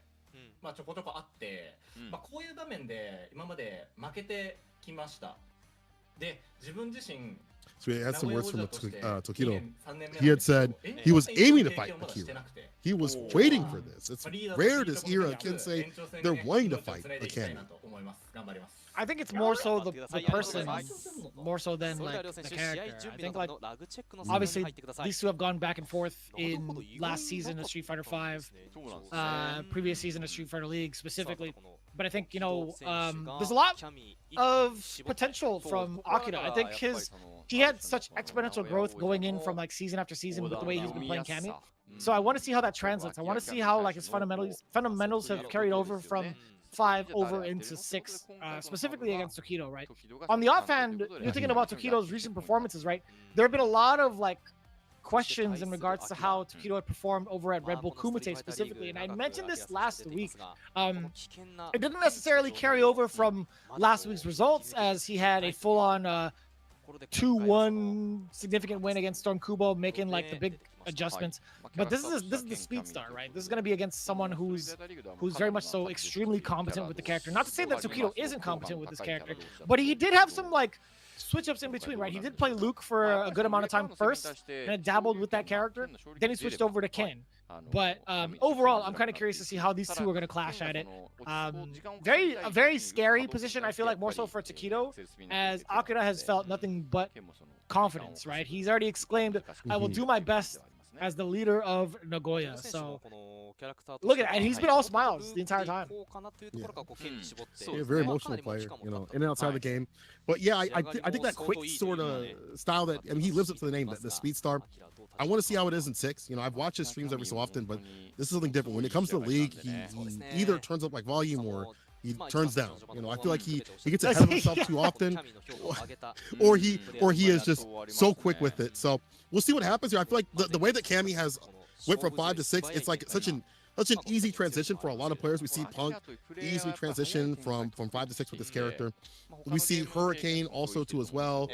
Giko over in Greece, and from what I've seen on his stream, he's a good bro. Giko's godlike. He is a tech master. See what Akira does have in store for us. Tokido, V Gaming, Ojo Body Start. Let's get it.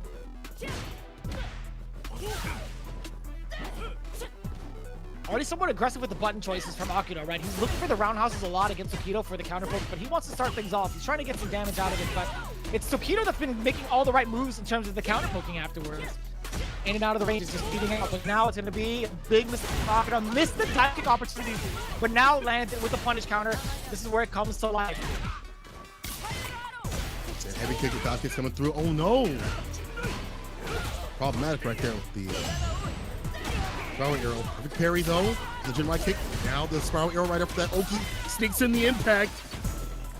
Clear chance of victory. Shining right now. Trying to get the throw bait.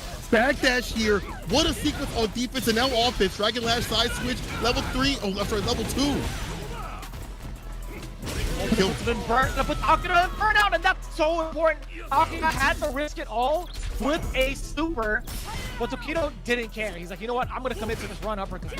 The chip damage. No, actually, there was a V on there, so Akira didn't even block it. He just took it. I guess I'll just die. I'm going to go for any levels to try to combat it. Still down to the wire. Send heavy kick coming into play. Maybe to stop fireballs preemptively. And maybe stop the jabs too as well. Let's see stay medium kick too. Poking away, trying to push Tokido in the corner. I still can't believe Tokido managed to backdash out of Akira's pressure. Speaking of pressure, we tried to see an opening from Akira. He just drive rushed into a fireball. Unfortunate. No drive impact connected, but here comes that drive rush. No conversion. That was a stand jab. Nothing of it afterwards. He could have gone into any normal. Rupert's nerves with rare drops here. Right kick again, counter hit. Dragon Lash parried. The jump in, no anti-air here from Akira. No. Oh, I don't think you got the hit. That's a parry and a punish. Tokido knew. He saw you juking.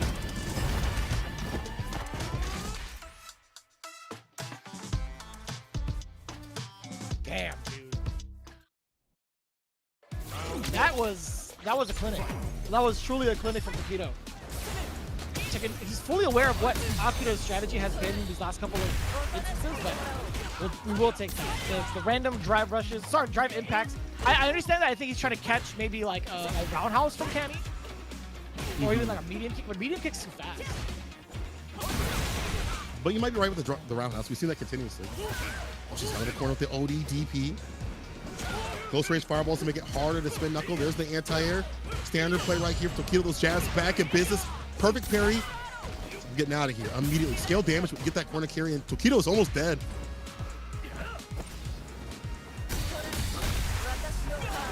Oh! What was the response from Tokido? You could see it on his face cam. He's like, I didn't want to do that. Come on now. I don't know what it was. I don't know what his response was. Sure, went for the crouching mutant kick. That's what already clipped a lot. The dive kicks clipped that crouching mutant kick a lot in the corner, so already a risky option. Jump in lands though. Akira not finding these anti-airs continuously.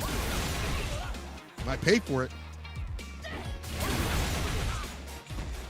Oh, all right, there you go. Beautiful. Oh, that's counter hit. It's a full conversion. Yeah, I mean, like that's a very expensive ender, and Tokido kind of knows it as well. But you know, winning is winning. I think after that situation, after the Dragon Lash has landed counter hit, I think he could have gone into a full sequence of crouch jab. The target combo. Okay, we'll take whatever it takes to move things out here. Round to round.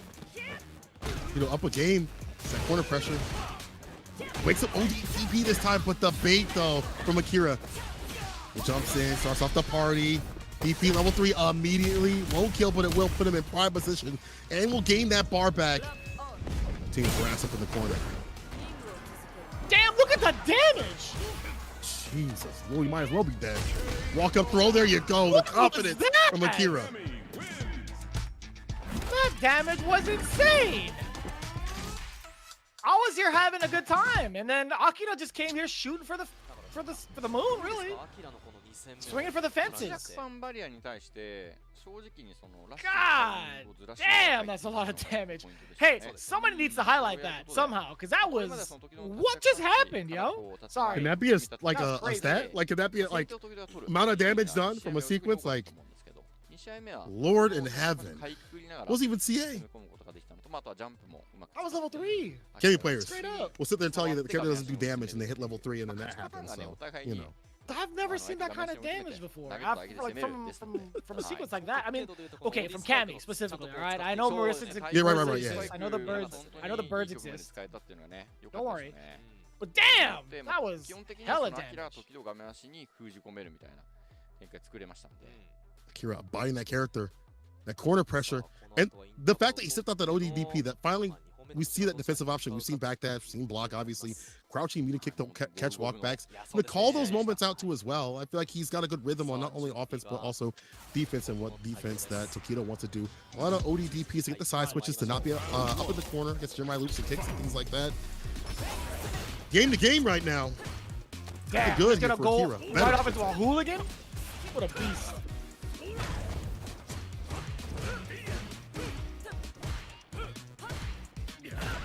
And I love the fact that Tokido goes for the light kick ender from like further out, because Akira can't really punish it from that far out, I think. I don't know what the range is on her cross jab, but even so, it hasn't really been great in response for Akira.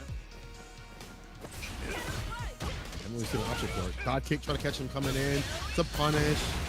Wake up super. We'll clip that crouching unit kick. Expensive though, but it works out. He has him in the corner. Make it worth your while. No anti-air gets a Tatsu.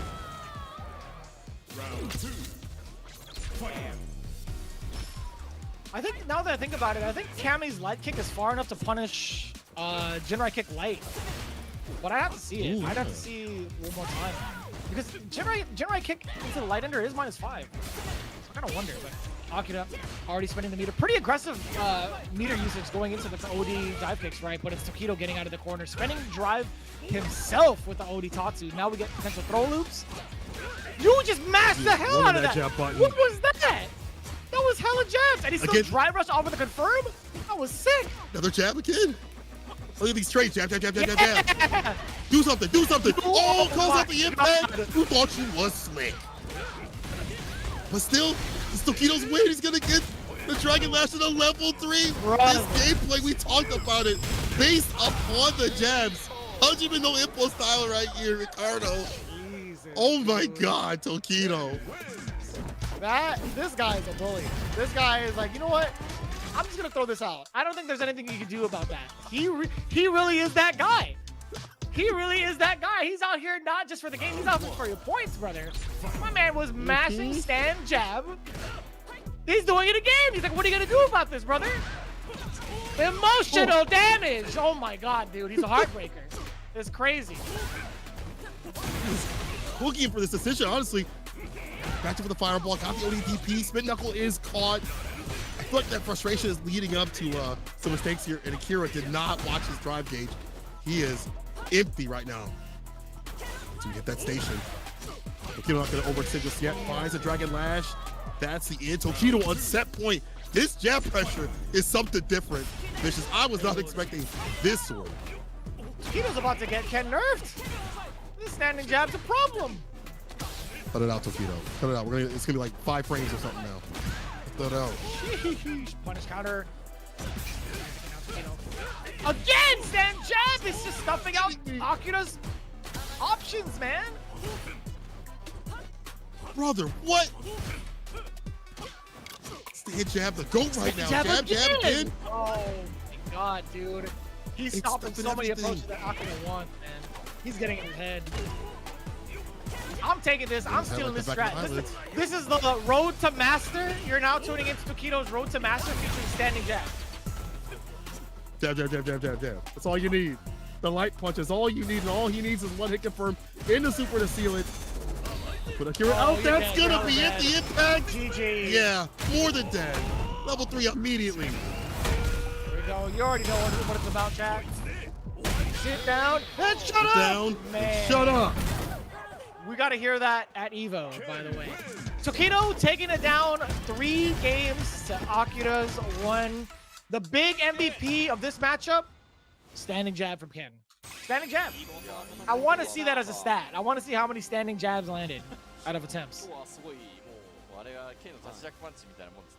I'm baffled. Like, again, watching his gameplay, Standing jab was a big part of it, but not that big. Yo, even Akira was like, are you kidding me?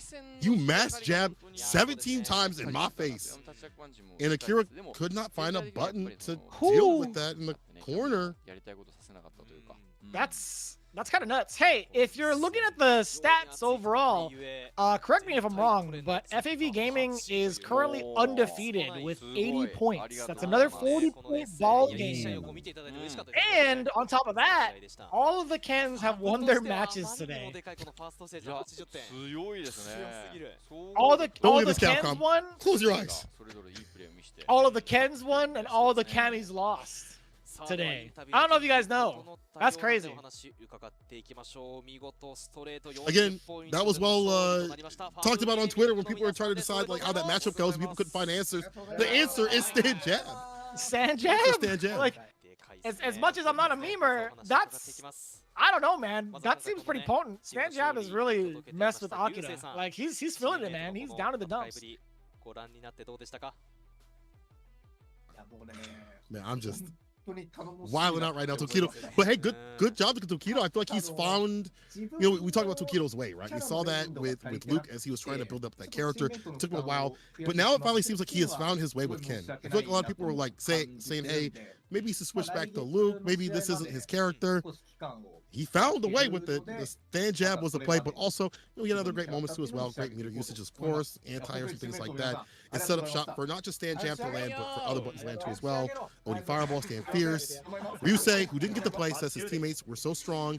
He feels sorry that he could not, I'm assuming, play or, you know, participate. But yeah, I'm sure that when he does come through, he'll do work.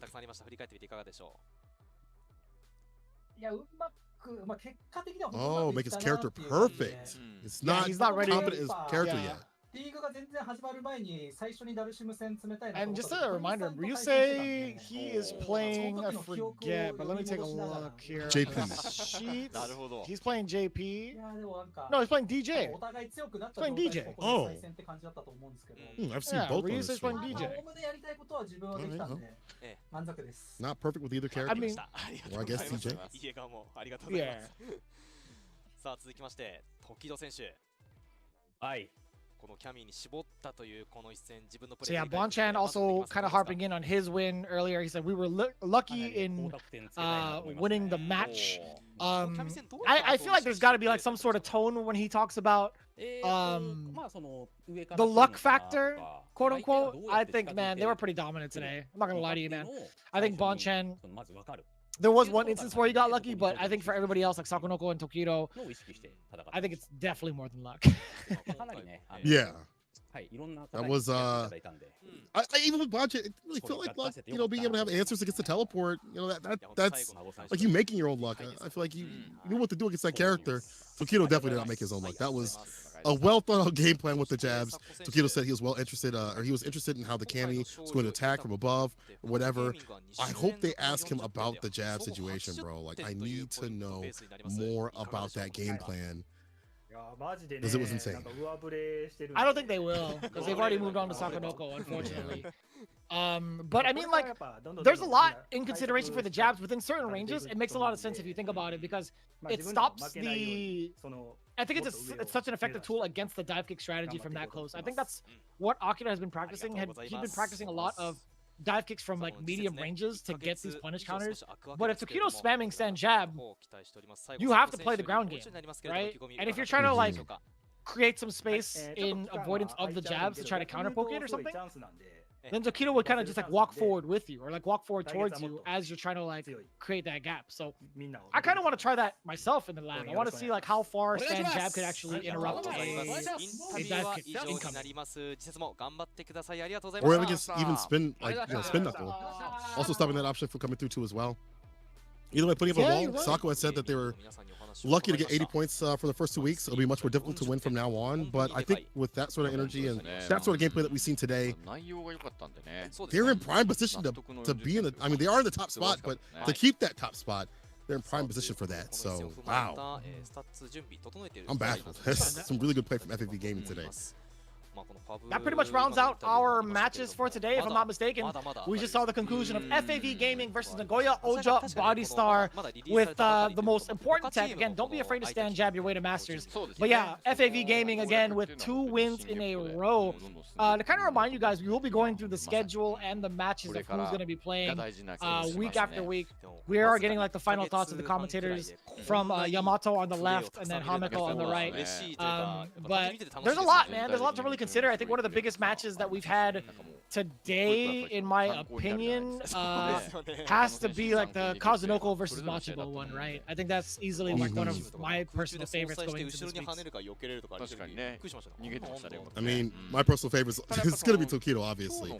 But, you know, FAV Gaming, I want to focus on them right now. I know we've been talking about them a lot, but for them to have such a strong start and have 80 points and above and beyond other players and be so dominant, you know, you can talk about the characters all day, but the pedigree of this team, the choice of characters, their styles, and how Tokido has found his way, they're the team I think to watch out for the most right now, all things considered. But I don't think other teams are too far off. You know, we've seen you know, CYCLOPS gaming athlete OSAKA do very well. Dogra himself has been a workhorse and has been really good. And these other teams that haven't gained points like DetonatioN, FocusMe, have to focus up. And I'm sure they will do so in the coming weeks, understanding like, okay, you've had your first foray. Maybe it wasn't what you wanted. It's time to get better. It's time to go back to the lab.